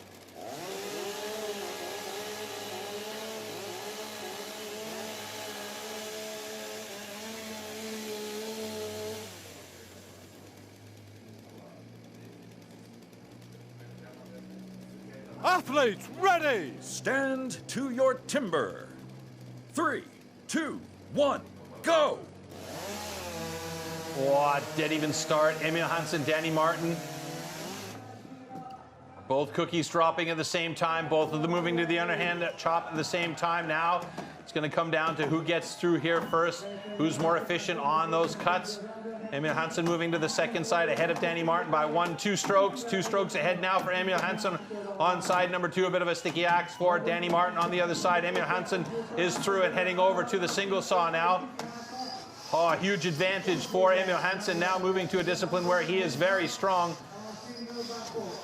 Danny Martin going to try and catch up here, but it's going to be a tough job with Emil Hansen getting to the bottom of that block and moving to standing now. Good drivers, bit sticky there for Emil. Not really bothering him too much as he switches to the other side. Danny Martin working hard on that first side. Shortcut the first side, I believe, there as he moves to the second side to try and get through there. Huge sticky axe for Emil Hansen. He slipped through on that one, but he finally does it in 104.72.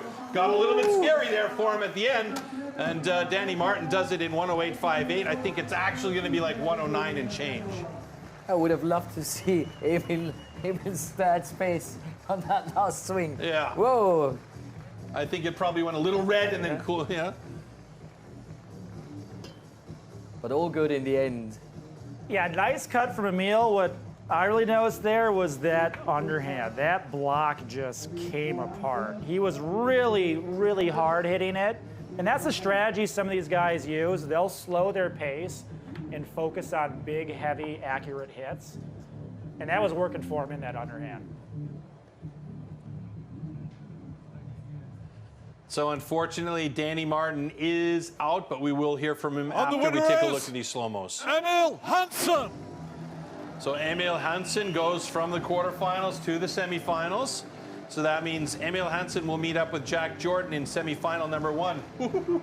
That's going to be fun to watch.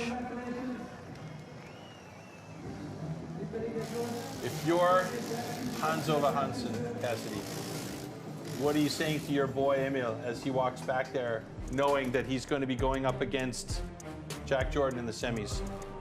I would keep it really simple and tell him, Emil, go out and race your own race. Yeah. Go out and cut every element how it should be cut, given the wood that you receive in this round. And fast transitions, don't worry about the 3-time undefeated world champion on the other side. Go out and race your own race.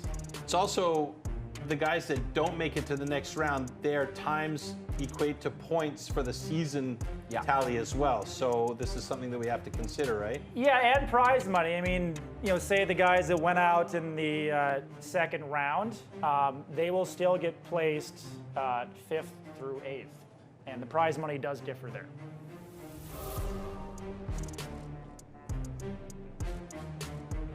Two great single buck cuts. We have 2 great technicians here.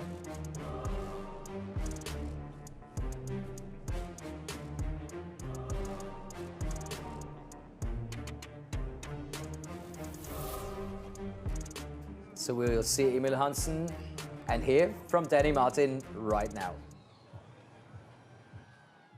So I'm here down with Danny Martin. I'm going to make an interview with him in German. Danny, das war sehr knapp. Du wolltest die deutsche Rekord schlagen, hat ganz knapp nicht geklappt. Woran hat das gescheitert? Ja, woran hat es gelegen? Ein Schlag zu viel, ganz knapp wieder am Rekord. Die letzten 3 Jahre geht es mir schon so, aber ich bin total happy. Top 8 der Welt, jetzt knapp gegen Emil auszuscheiden. Also ich bin echt zufrieden, was die Vorbereitung gebracht hat. Auch Sportschule Kinema, danke Sepp Maurer, der hat heute Geburtstag. Danke, dass er hier ist und ja, ich glaube, da geht noch was in den nächsten 1-2 Jahren. Alles klar, vielen Dank. Du hast deine Familie hier oder zu Hause? Zu Hause, die schauen sich sicher zu, oder? Ja, sicher. Christina, danke schön, dass du mir immer die Daumen drückst, immer mir die Kraft gibst zu trainieren, immer bei mir bist. Danke dich, ich liebe dich. Dankeschön, Danny Martin. Vielen Dank.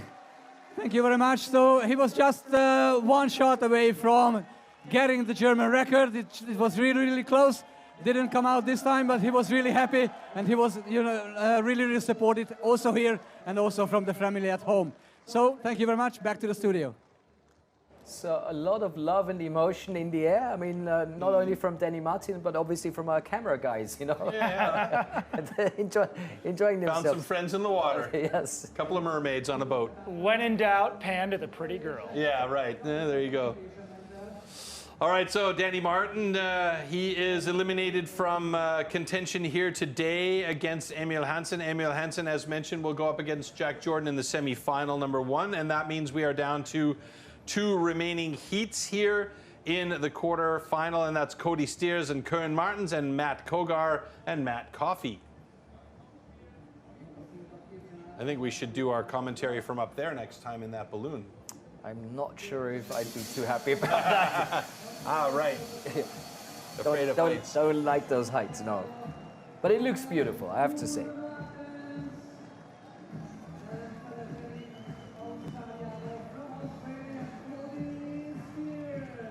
It's our first chance here to see, you know, how fast can Cody send it. Yeah, and I feel like he's not been at the peak of his game so far, so this would be the right time just before the semi-final to say, hey guys, you know, this is Yeah, what I mean, I don't think he'll turn up the pace fully, but it's going to be faster. He's going to be moving on those transitions, and he's really going to be looking to have a clean single buck cut after that big hang in the first round. Do you, as a competitor, knowing who's on the stage opposite you, think, okay, I can notch it down or I have to notch it up? Definitely. I mean, they don't say that, but that is how they operate. Yeah. And yeah, I mean, Cody knows what he's capable of, and yeah, I mean, what you likely see here is, you know, Cody going hard from the start.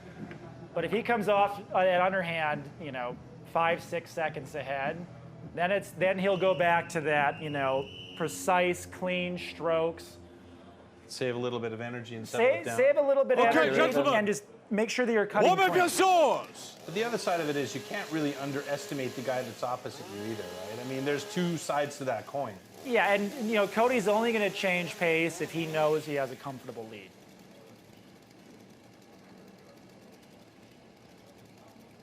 Athletes, ready! Stand to your timber.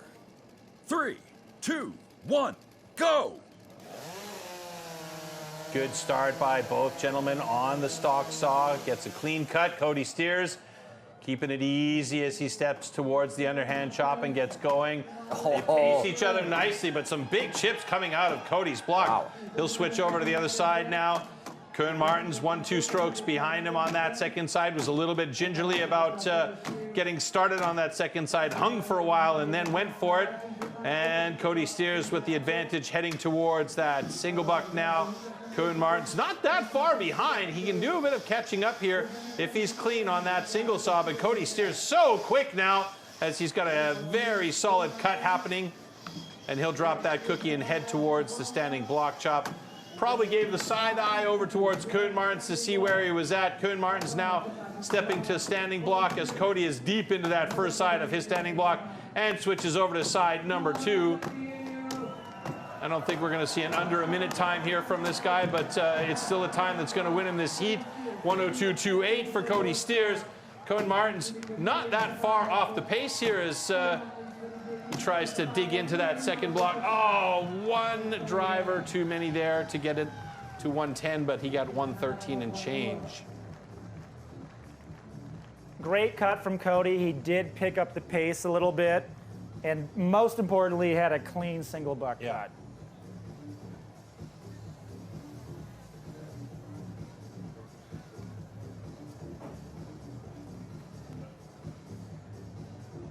And I was carefully watching that because you said that, Cassidy, and it really seemed like he was focusing on that cut so precisely. And the winner is Cody Steers! And did a great job. So great job by Cody Steers to move himself on to the semifinal. Now the question is, will it be Matt Kogar or Matt Coffey that he'll go up against in that semifinal? Now, I love myself an upset. And I would never want to see one or the other guy go out at my behest. But I kind of feel like Matt Coffey is going to be running on a very nice high at the moment. A little bit of confidence may go a long way, and with what you've told me about Matt Kogar struggling with that single saw from time to time, if Matt Coffey can keep everything nice and clean, could we potentially see him taking out Matt Kogar in this one? It's going to be a confusing run for me to call Matt, and Matt.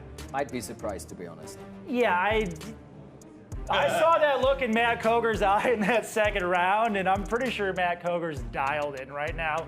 It's really hard to beat Matt Kogar when he's dialed in. But again, Matt Coffey, great young athlete, rookie world champion, third place Australian trophy. Expect a close race. And that's what we're here for. A great competition for close races and these kind of chops that we just saw in slow motion. Those are one of those moments right there where you see that axe go through and then the block is just still sitting there and it's like, ah! Why? Interesting note in that standing block cut for Cody, he opened a massive chip on the front side, which with massive slope, and I don't know if that's totally intentional. When you open a really big chip like that, it can be a bit harder for those chips to come out. It'll be interesting to see if Cody stays with that 8-hit pattern and a massive chip, or he tightens it up into a smaller chip 6-hit pattern on these future rounds.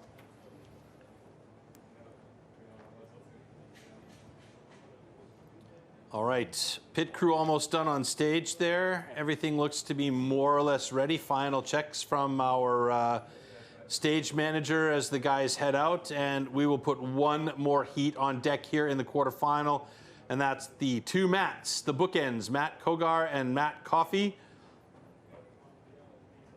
So let's see if Coffey's got the caffeine to do it, or if Kogar can claw his way through. Oh, okay, I'll take that. Oh, it's getting nice and dark now in the arena.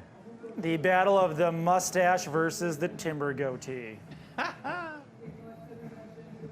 We are about 200 yards here from the Hero Square. Yep. And if you've been out there, you would notice that every single one of those Hungarian heroes has a rockin' mustache. Oh, yes. Big and bold. In fact, the only hero that doesn't have a mustache is a guy who is naked holding a giant golden globe. All right. You mean Atlas? Pick your swagger.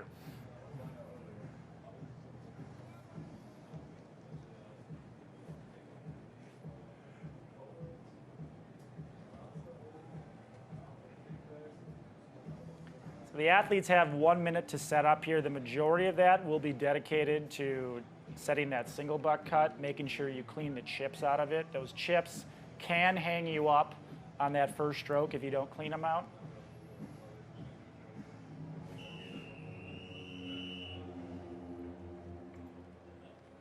Okay, gentlemen, warm up your saws.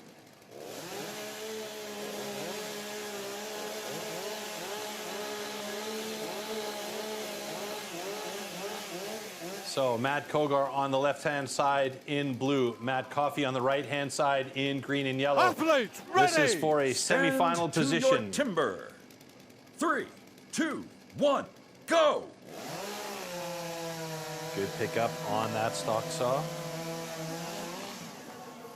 Slight advantage for Matt Coffey as he heads to the underhand chop. Steps down though, so that costs him a driver and gives Matt Kogar the opportunity to switch to that other side quickly.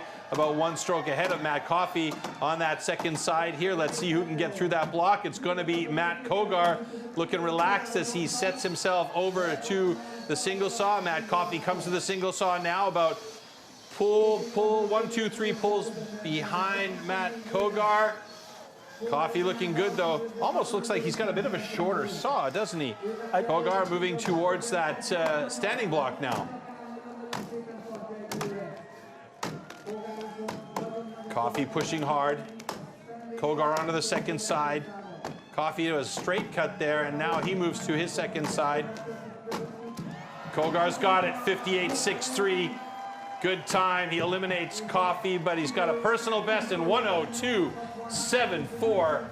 Now, Well done. Coffey made him work for every step of that one, didn't he? He did. He kept Matt on his toes, but Matt just consistently built a lead from the underhand out. Yeah. I mentioned that it looked like Coffey had a bit of a shorter single saw. Is that maybe correct?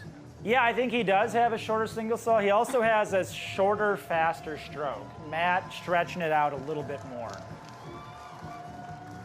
So with a shorter single saw, could you theoretically go with more aggressive teeth? 2 and 3? Yeah, but the biggest difference is that a shorter saw is going to have less weight, so less pressure from the saw on the teeth. The shorter the saw, typically the faster the stroke you'll see, but they're cutting less wood every stroke. Okay, so that would mean an aggressive tooth would be maybe. Yeah, I mean it's all personal preference, and you got to work with the saws you have. I don't know how many crosscut saws Matt Coffey has.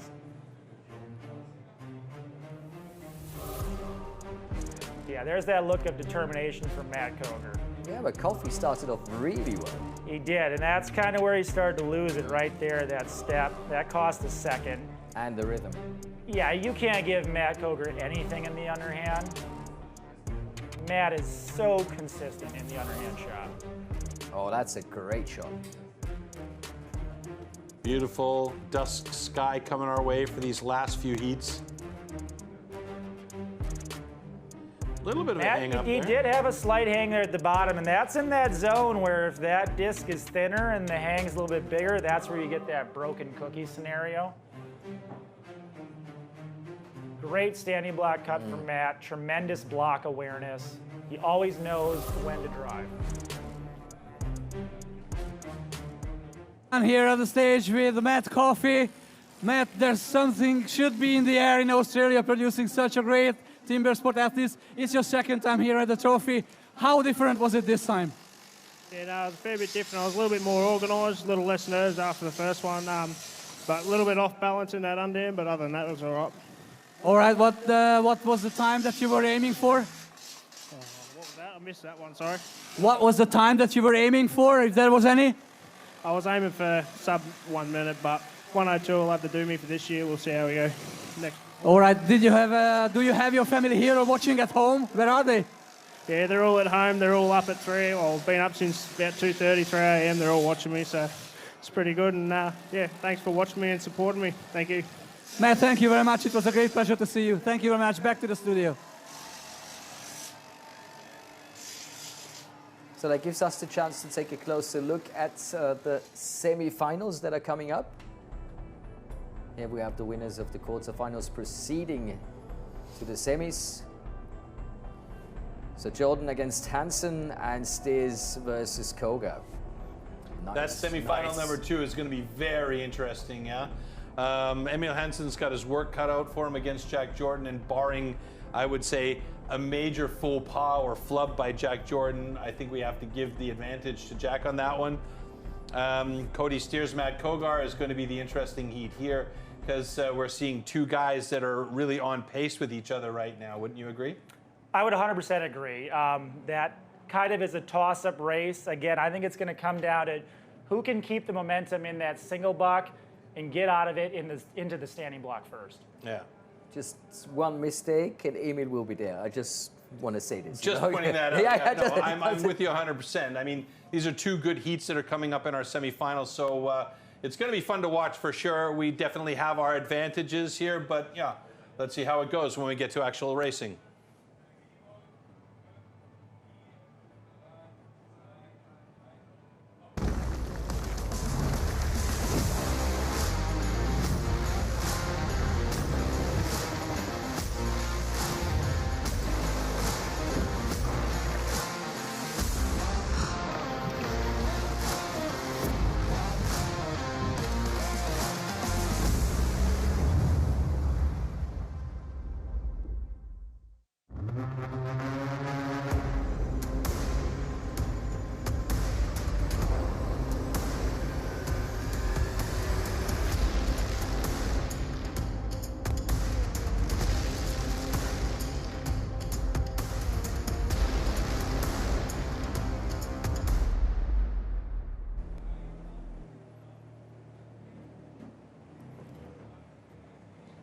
This is starting to look a little romantic.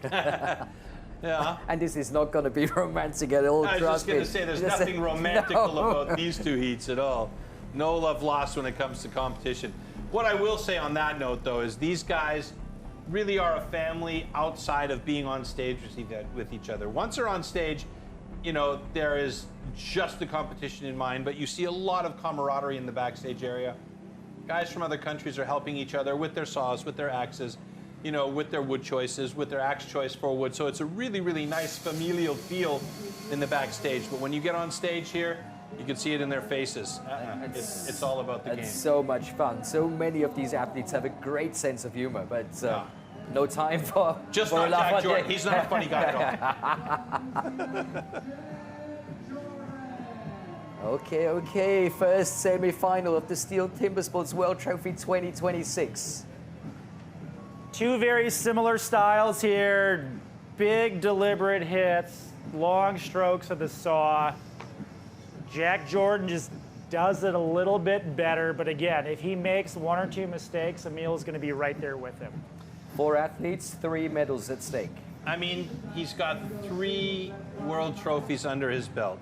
Do you think he's worrying about what happens here, or is it like, oh, I have a target on my back, I really need to perform, or is it just like, yeah, whatever happens, happens? I think it's the latter. I don't think he's worried at all. I think he's a very confident athlete. He knows his skills. True, yeah. I get that feeling as well from talking to him. You know, I was like, I gave him a hard time about the helmet that he wore during the intro and stuff, and he was like, yeah, it wasn't really all that comfortable, and yeah, he didn't seem like he was too stressed about it. When we were filming that, he was so easy. He was so cool. He's the current 3-time trophy champion, well, the current individual champion. Like, how could you not be relaxed? Yeah, how could you not be confident? Yeah. Has anybody done it back to back to back to back? No. Athletes, so ready! Stand to your timber. 3, 2, 1, go! It's been done 3 times before, but not 4 times. Emil Hansen with a good cut. He moves quickly on the other hand. The heat is on. Yeah, and Emil's got nothing to lose. Like, no one's going to cry foul on you because you went too hard against Jack Jordan. That makes sense. Emil looking good, though. Jack looking good on the other side as well. He's through his block as he heads towards the single saw.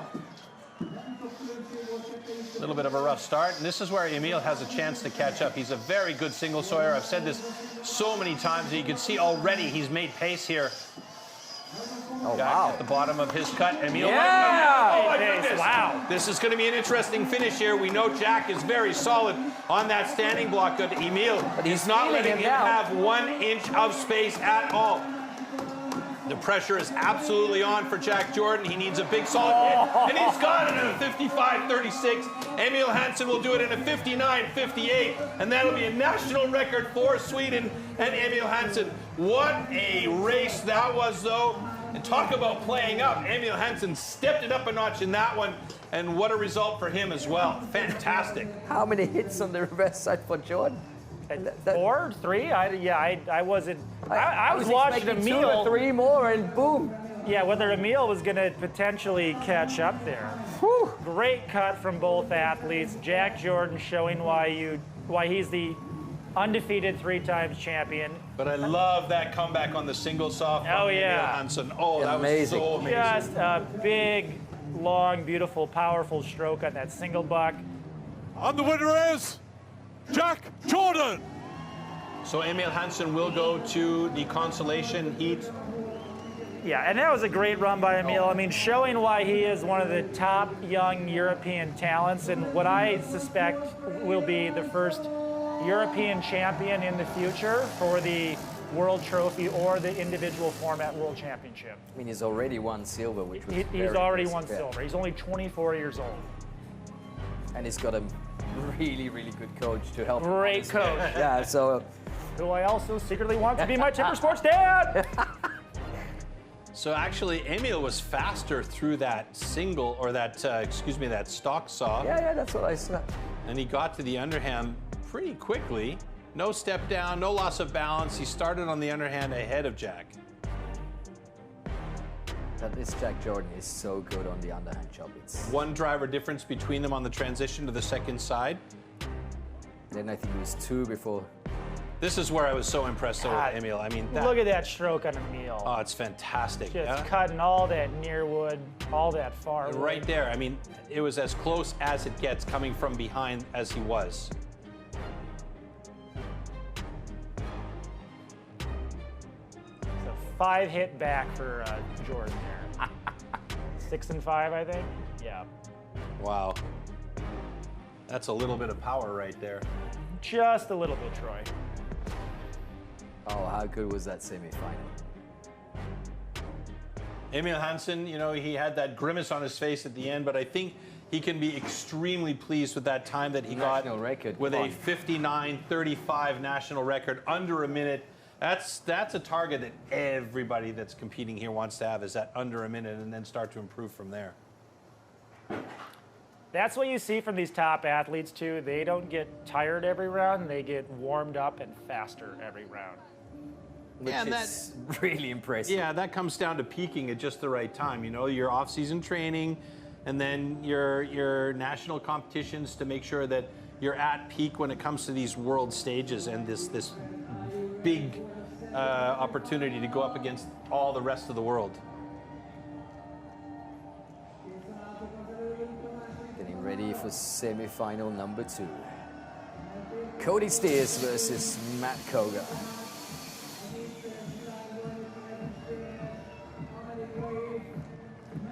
This will be interesting because we haven't seen fully what each one of these guys is capable out here of today, but just you wait. Fireworks are going to happen.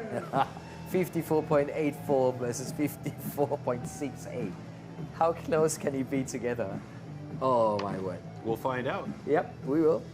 This could be another one of those very interesting heats that's going to come down to who is the guy that makes the most mistakes. And don't blink. We're going to be under 60 seconds for this race. Either that or it's going to be a real dog and pony show where these guys are still hitting after a minute 30. No, I don't think that's going to happen. That's my prediction. See Matt lifting the saw a little bit, using the rakers to clear those noodles out of the starter cut. Very important for the setup here. Oh, you can feel the tension. I think that's just your belt. Oh, maybe. Oh, maybe that. Okay, gentlemen, warm up your saws. See both guys taking 0 chances on a safe start, electing to start the saw on the ground with a foot in the back handle.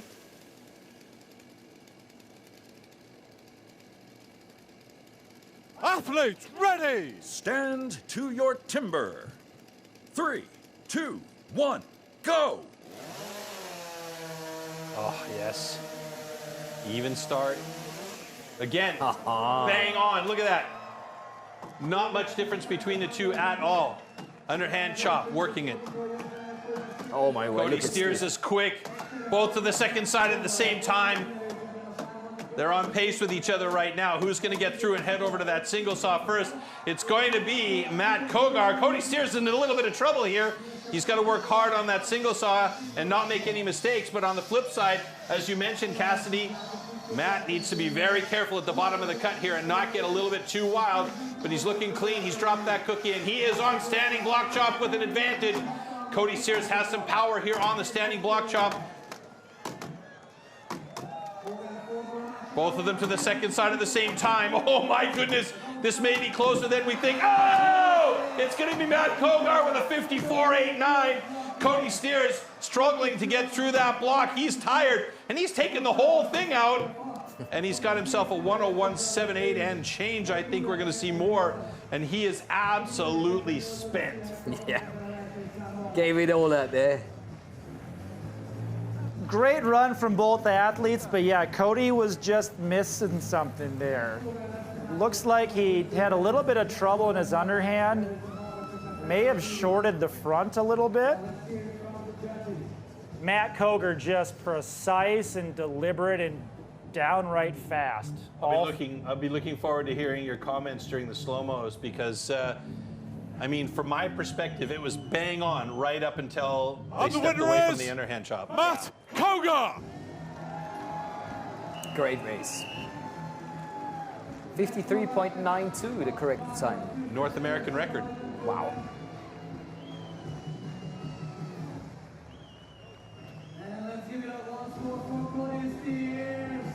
So we've got a national record. What about a North American record? Does that count as a beer chaser as well? A beer chaser for sure. A beer chaser as well. Okay, good. Beer chaser. Just so we know.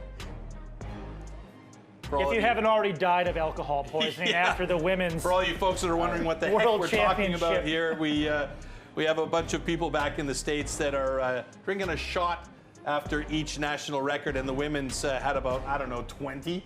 So there's going to be some partying going on back in the USA at the moment. Guys, the fastest time in the semi-final, Matt Kogar again. Mm-hmm. So it is possible. Doesn't mean anything. It doesn't mean anything, but it means something. It is possible. I think this is a head game at this point now. And if Matt Kogar goes back and says to Jack, hey, see my time? And then walks away from him, then that's where the real head games start in the back. But he's been really performing, Matt Kogar. He has, yeah, and every discipline there was just spot on. He made the correct decision every chance he had. Notice that Cody didn't cut on the marks that he made. Was that a mistake? I think Cody got a little tired. Yeah. He didn't look at the same form that he had a few weeks ago at the Australian Championship. He did shortcut his front of his standing block there. Guys do that sometimes, hoping it'll pay off in a faster cut. It usually doesn't. But I think it was the right decision because he was behind. I mean, he had nothing to lose. Matt had a solid lead, and you know, Matt's not going to make mistakes in the standing block. Yeah. So we do have our final and our small final set. The small final will be between Emil Hansson and Cody Steers, who we just saw compete there and looked very, very spent at the end of that heat. So hopefully he's got for Emil. A little bit left over. Yeah, absolutely speaks for Emil, and it also speaks for the way that Emil performed against Jack Jordan in that semi-final heat. So going into the small final, I think that based on what we just saw, Emil has the advantage from. They don't have a lot of time to recover. They really don't. I mean, you know, they set the stage up so quickly these days, the guys have to come out and start breathing heavy once again. And then, of course, we've got our final coming up between Jack Jordan and Matt Kogar, and this is what we were anticipating from the get-go here, is this collision course between these two powerhouse trophy athletes. Something to note with the small final here is Emil gets a full extra round of rest. Yeah. And after 3 rounds of intense competition, that can be a pretty big deal. And Emil is super fit. I mean, Cody is fit, but if you compare him to Emil, you'd have to go with Emil. Yeah, I mean, both these athletes are fit. I mean, I saw Cody's fitness level at the Australian Championship. Phenomenal. But yeah, he just didn't look like he had it in that last round against Matt. Yeah, he might have put a little bit too much. It's not just a physical game, it's also a mental game. And I mean, we know that Emil and the training regime that they have in Sweden is absolutely madness. I mean, they never stop doing exercise, really. You know, they exercise when they eat. They never stop. You know, look, he's having breakfast. He's still exercising. No, but I think that Cody's going to go back. He's going to collect himself. He's going to take a deep breath, go, okay, and then he's going to come back out. We might see a different Cody coming onto the stage for this small final, but Emil Hansson will be definitely running on a high after that national best, and of course, you know, going under a minute, and he'll be thinking about, okay, this feels good. I want that again. What about the final? Jordan against Kogar, is that the dream final? I think so. Absolutely. I mean, Jordan and Kogar, these two guys, like we said, they were on collision course from the start of the day. We expected big things from Matt. He's been talking up a storm, so now he's got to be there. Yeah, and of course, the preparation for a big competition like this happens in the off-season. Yes, it does. And if you want to know more about the off-season, there is a possibility to do so. Do tell. Yeah, we've got something coming up for you. Look at this.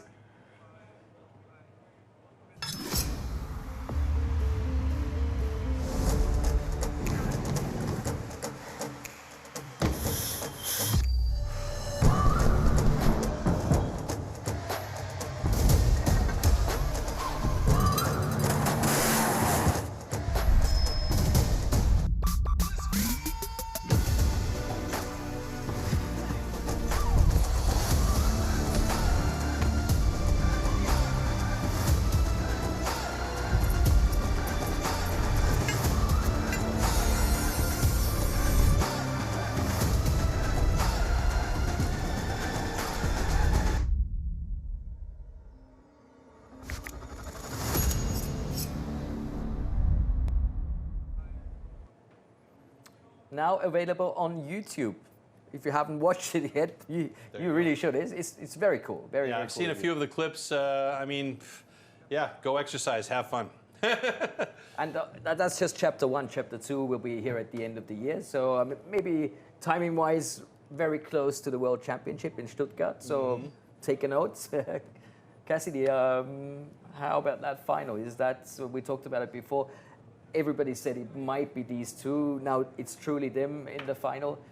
Yeah, do you Jack like and these kind of things, or do you rather have someone as a big surprise? I mean, I think the surprise will be like, do they break a world record or not? And is it a decisive win, or is it going to be hit per hit and one blow separating the winner?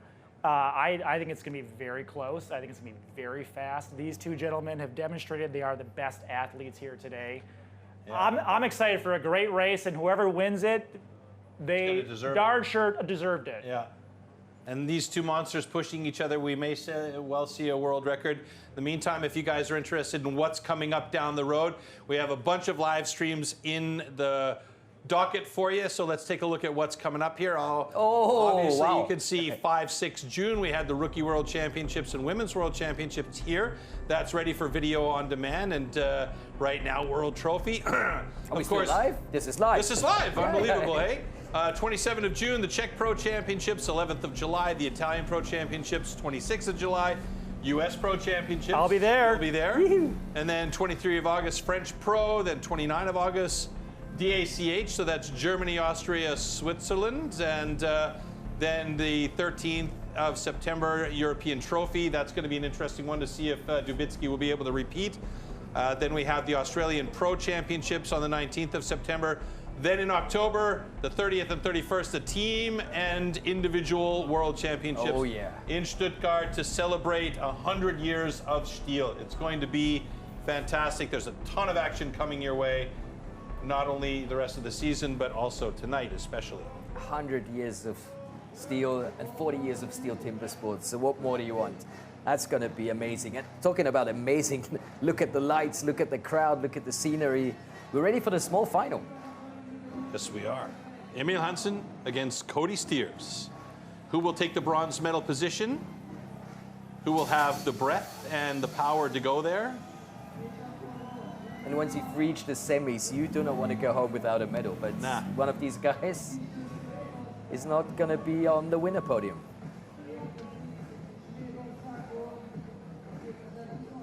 So just a reminder, the world record 52-53.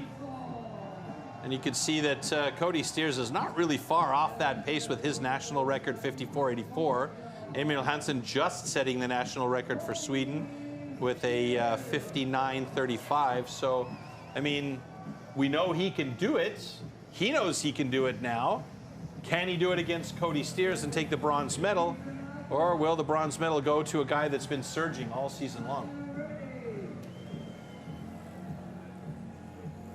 Really hard to handicap this one.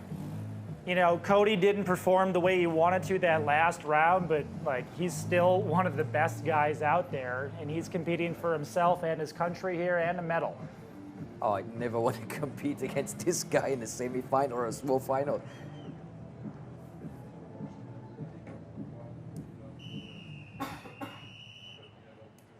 Okay, gentlemen, warm up your swords.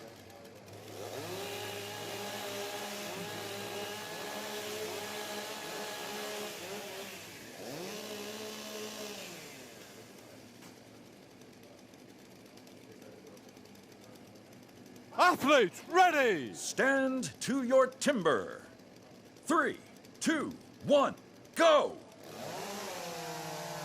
All right, we are on here for the small final. This is the race for bronze, and it is going to be Emil Hansen getting an early start towards that underhand chop.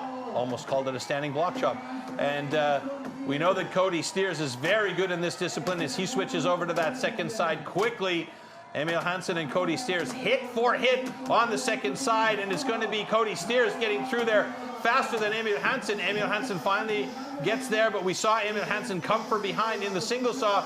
Will he be able to do it against Cody Steers? Cody Steers looked tired after his semifinal, so will he have enough juice left in his tank in order to be able to go up against Emil Hansen? Going strong, yeah, wow. He's done a good job here so far. Cody Steers on the first side of his standing block chop. Emil Hansen did a pretty good job to catch up, and Cody Steers will move over to the second side of his block now. Emil Hansen about 2 drivers behind Cody Steers on the second side of his. Who's going to take that bronze medal? Will it be Emil Hansen or will it be Cody Steers? It's going to be Cody Steers. We're not seeing fast times there, but who cares? Cody Steers has got himself a bronze medal, and Emil Hansen with a 1:05.67 time. Hat off to Cody Steers. He gave it all in this. Yeah, and you could see it too, right? He's almost drooling there. He's breathing so hard. He's tired out. What a day for Cody Steers, though. Fantastic job. Brilliant. Dug deep, had less rest than Emil going into that small final. Full respect. At the disadvantage, so definitely full respect for Yeah, Cody Steers there. and Emil was sending it. That transition from stock saw to underhand was really fast for Emil. But Cody just really cut a great underhand there. Came off about 5 seconds ahead of Emil. Emil did make up some time in that. And the winner is couldn't quite Cody Steers. You know, and that underhand, the Australian underhand is just bananas, right? You know, like... Yeah, I don't know how many Australians aren't cutting underhand chops at a pace that you've never seen before. Great pace, and they just present the axe so well. I mean, you would see it. A lot of the Europeans here today, their axe sticking. Cody's axe isn't sticking. Yeah. I just remember His the axe trophy. just isn't sticking. I just remember the trophy a few years ago. I think it was 2014 was the first time we met Braden Meyer, and he dropped the underhand chop in the Rookie World Championships at that time, and everybody was like, okay, we got work to do. Yeah, and that's just the Australian wood chopping culture. They learn at a young age. They learn on unforgiving hardwood where you have to present the axe correctly. And you got to fight the crocodiles and alligators before you get to the wood. So. All sorts of dangers there in Australia. But what a fight. Let's hear it for Emil as well, putting up a great fight every round, showing why he's the top European here today. And again, only 24 years old. We have a lot of good years left with Emil.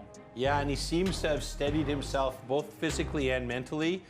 And that's a huge step for him because, like I've said before about Emil, he's such a talented athlete, but sometimes his headspace leaves him in the lurch.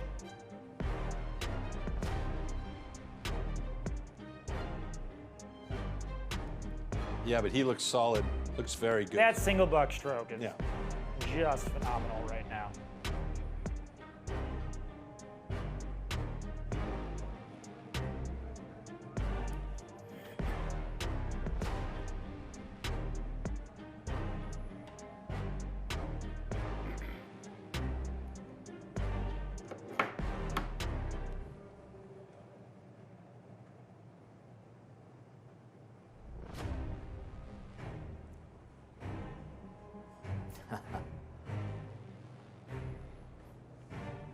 Big boy's earned a couple of beers here, I believe. That look should tell you everything you need to know. It's all there.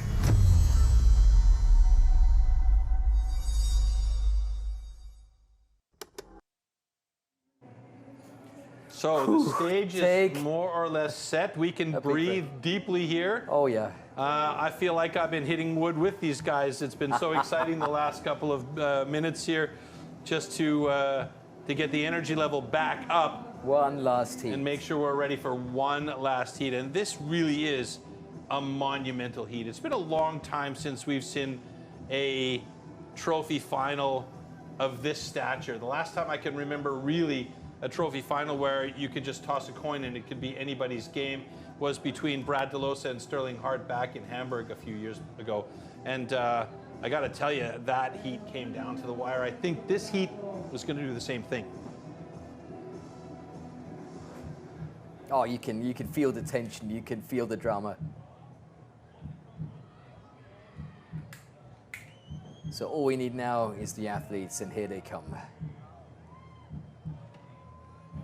Jack Jordan and Matthew Koga. You can see Matthew doing a little bit of breathing exercises as he walks out the tunnel. USA versus New Zealand. Two incredibly focused and talented athletes here. STIHL Timbersports World Trophy 2026, the final. So the next question is, will these two push each other to a new world record? Will that world record go to Matt Kogar, or will Jack Jordan retain it? Will the two of them pushing each other and the adrenaline level help Matt Kogar be successful, or will Jack Jordan just be the dominant man in the race? You want an answer from us?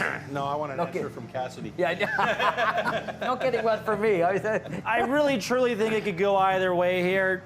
I think on principle, it's hard to bet against the undefeated three-time champion. Also, we did see Matt Kogar hang the saw once today. That could be the difference in this round. I think we're going to see a clean cut from both athletes, though. I think it will come down to one hit in that standing. Oh, imagine that. And if the wood is there, we're going to see them both break the world record. Okay, gentlemen, warm up your saws.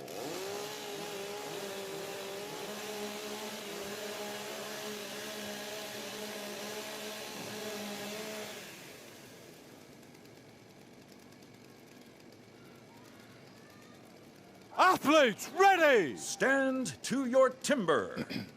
3, 2, 1, go!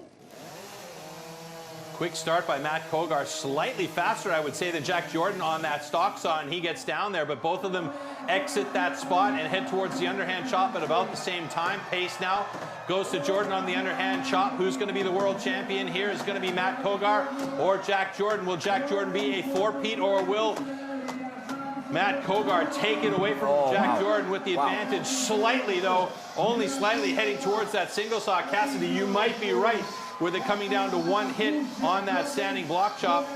Looks like Matt Kogar struggling a little bit on that single Matt block looks tired. Yeah, he looks a bit tired. Jack Jordan heading over to the standing block chop with a distinct advantage now on that first side. Switching over to the second side, he runs that world record as well. He may well get it here. He's got to get under 52. Here it comes. Is he going to be doing it? Oh! We have a new world record! 51-13 by Jack Jordan. You called it, Cassidy. Nicely done. What a run there by Jack Jordan. 4 times in a row. 3 world records in a row. What an unbelievable race there. And Matt Kogar looks like he got a 51.45, a new North American record as well. He can be proud about that. But holy smokes, folks, that was a race. Hey. What a definitive performance from Jack Jordan. He picked up the pace in that round. If it's even possible. And it looks like this is a 50.84 for Jack Jordan. Wow. Unbelievable. A 2-second difference. He was really saving that for the final. Matt Kogar, they adjusted his time a little bit, 55.39. So unfortunately, that doesn't end up being a North American record. I think they stopped that button a bit too early. Yeah, he already did it today. So, but Jack Jordan with a 50.84, a new world record. That's incredible. And even more incredible, he doesn't even look fatigued right now. Yeah, this is actually a bit annoying. How does he do that? Yeah. It's a phenomenon, really. Everybody's is lying on the floor. Do I need to move to New Zealand and become a sheep farmer and hike the mountains every day? Apparently. What a legend. Maybe it has something to do with living at altitude. Yeah. Let's all head to Colorado. Come on. This guy officially You now see, is Matt a here legend. did come off first, but Jack got into the underhand faster, pushing that transition time.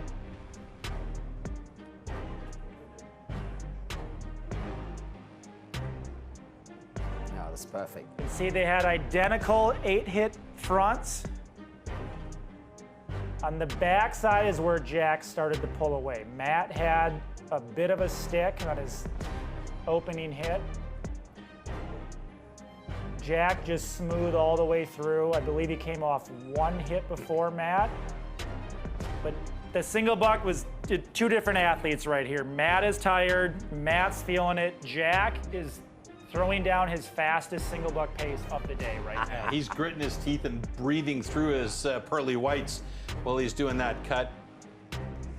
You can see the determination, though, in Matt Kogar as he headed over to that standing block chop. But what a phenomenal run from Jack Jordan there on the standing. And he started again. He did the same in Milano in the final, claiming that world record. Does the same in Budapest. Gives us all a smile. And like you said, this is incredible. I almost feel like we should make him do another round by himself, see if he can keep on breaking on the world stage record. with our new 4-time World Trophy winner, Jack Jordan. Jack, take us through to this final. How did it go? Yeah, good, I suppose. Can't ask for any better than that. She was pretty hard going all day, that. I don't know if I'm getting more unfit or what the go is, but that single saw I was really struggling sort of all night with that. It sort of sucked the guts out of me, but really happy to get another world record in the final and come away with a win.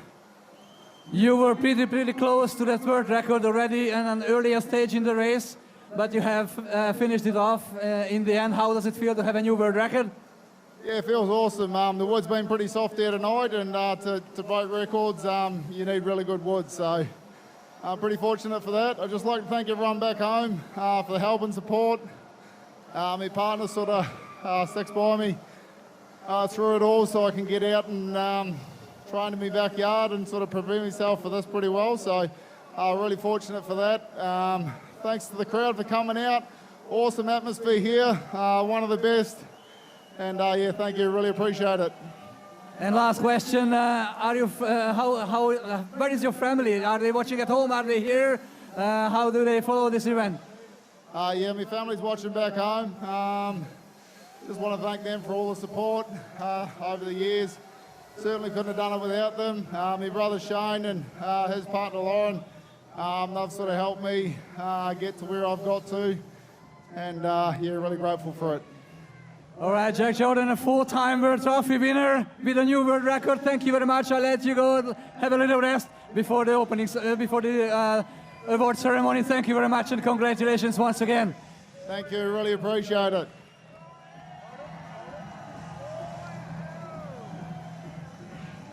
What a champion. Yeah. Undisputed and undefeated. Yeah. 4-time crazy world That's crazy. champion. So we'll have to check our records a little bit, but I do believe that's the first time that that's actually ever been done back to back to back to back. Yeah.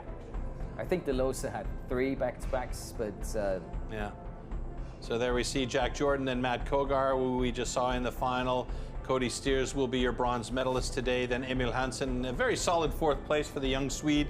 And we know that there's going to be a solid future for him down the road, as you mentioned, Cassidy. So yeah, and then the rest of the guys down the list here, they can all be proud of how they competed today. Everybody gets a car. Lots of great chopping and so on from our athletes today. Yep, absolutely. Chopping really, and chopping. Really a pleasure to be here to watch it all. Absolutely. Yeah. It's just so much fun to watch these guys. I love this format. I have since the first time I saw it. It's so exciting. It's active. You know, you don't need to be super deep in the sport to understand it. First guy to the finish line wins, basically, and that's what we saw today. Jack Jordan managed to get all the way through these various rounds to get the 4th title in a row. I mean, mind blown. Yeah, and if you talk about the physicality, everybody seemed to be really exhausted except for this guy. Yeah. He breaks the world record in the final. And now it's time for the winner's ceremony, I've been told. Let's do it. What a fantastic competition here in the City Park in Budapest, watching the best timber sport athletes fighting out in this very, very exhausting trophy format. And now we are getting back to our official awards ceremony. Most pedig következik az ünnepélyes díjátadó ceremónia innen a színpadról, a Vajdahunyadvár erről.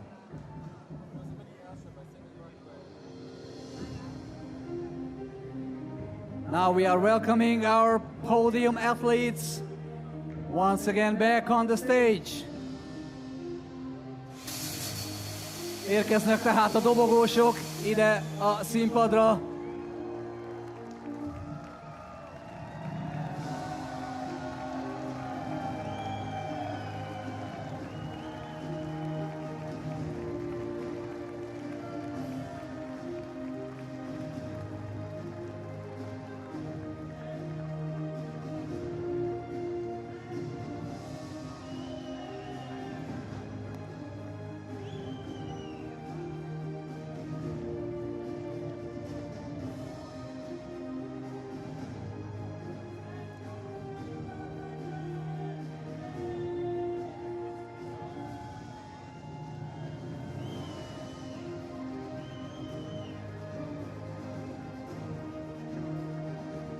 Third place and winner of the bronze medal representing Australia.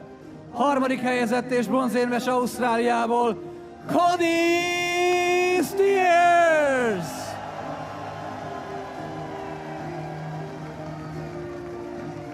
And the medal will be presented by Ms. Katalin Nagy, head of STIHL Timbersports Hungary. A díjat Nagy Katalin, a magyarországi STIHL Timbersports vezetője adja át.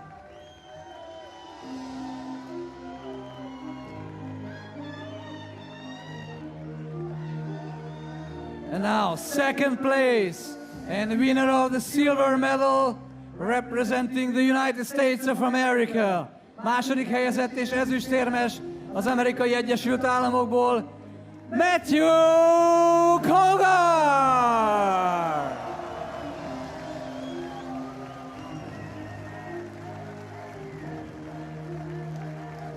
The medal will be presented by Mr. Marcin Borkowski, head of STIHL Timbersports Eastern Europe. Az érmet Marcin Borkowski adja át, a STIHL Timbersports kelet-európai igazgatója.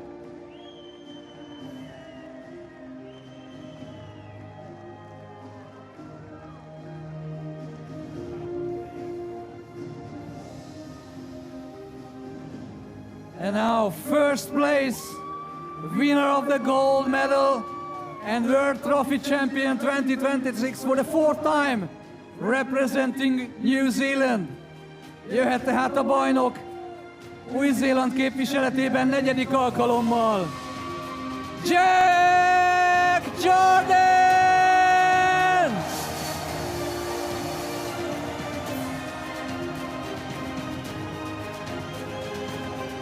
The medal will be presented by Mr. Patrick Resseman, STIHL Sales and Marketing Eastern Europe. Az érmet Patrick Resseman adja át, a STIHL kelet-európai értékesítés és marketing igazgatója, és ezzel még nincs vége.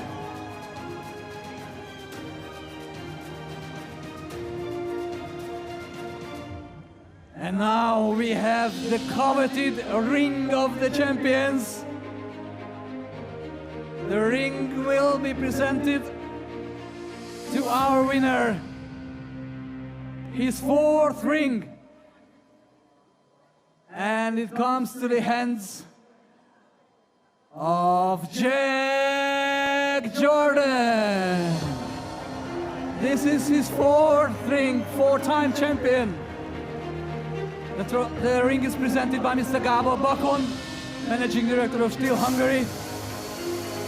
And also that is the World Trophy in the hands of Jack Jordan.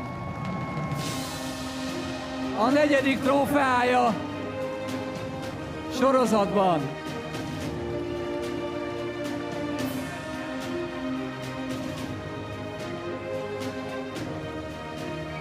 And in honor of our winner, we now hear the national anthem of New Zealand.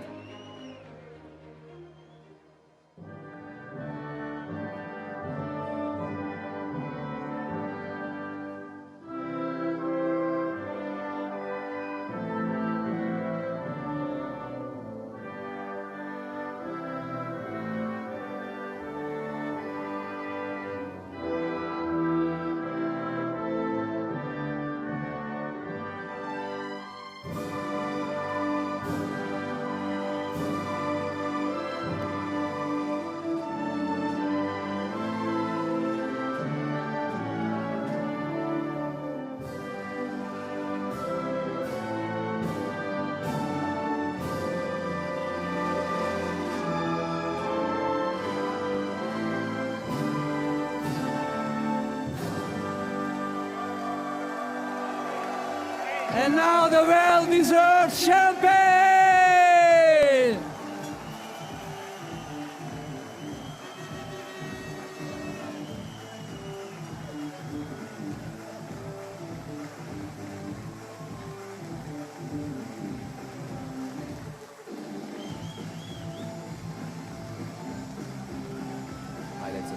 Kedves közönség, itt van néhány elázott fiatalember a színpadon, de érkezik a teljes csapat. Nagyon szépen köszönjük nektek a szurkolást, de van itt egy fiatalember, Strubel Bence. Hadd szóljon neki még egyszer! Azt hiszem, hogy ez az az... Beautiful scenery. This is crazy. All the guys on stage again. Oh yeah, Budapest has been an incredible host. I mean, those pictures, Cassidy. Absolutely phenomenal. Great setting, great scenery, great fans, great competition, great co-hosts. Let's go. And an incredible winner. If you want to see more Steel Timber Sports, there is a lot going on this summer. Take a look. So hopefully we have the schedule. Yeah. There we are. There we go. So any recommendations from your side, Troy? Well, definitely want to rewatch the World Trophy. That'll be video on demand shortly. I think the Czech Pro Championship is going to be very, very fun to watch. If you want, tune into the US as well. The DACH Pro Final is quite interesting, where Germany, Austria, and Switzerland all mixed together.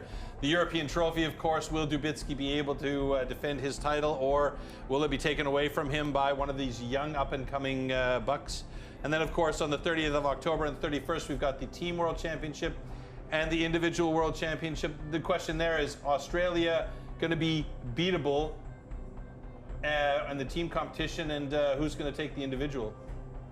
Yeah, good question. The World Trophy that we've just seen, Jack Jordan making it 4 times in a row, back to back. Again, like last year with the world record in the very last race. Yeah. It doesn't get much better than this. Great performance all around. Jack Jordan showing why he truly is undefeated in this trophy format. Yeah. Stellar performance. And the fact that he had that much energy left in this last heat against Matt Kogar was a testament to his fitness level as well. So I think a lot of the guys are going to be going, okay, what do we need to do to catch this guy, and what do we need to do to beat him? He is beatable, that's for sure. When and where is the next question. So we hope you guys enjoyed the show today. Thanks for joining us. Take care. Until next time. Bye, everybody.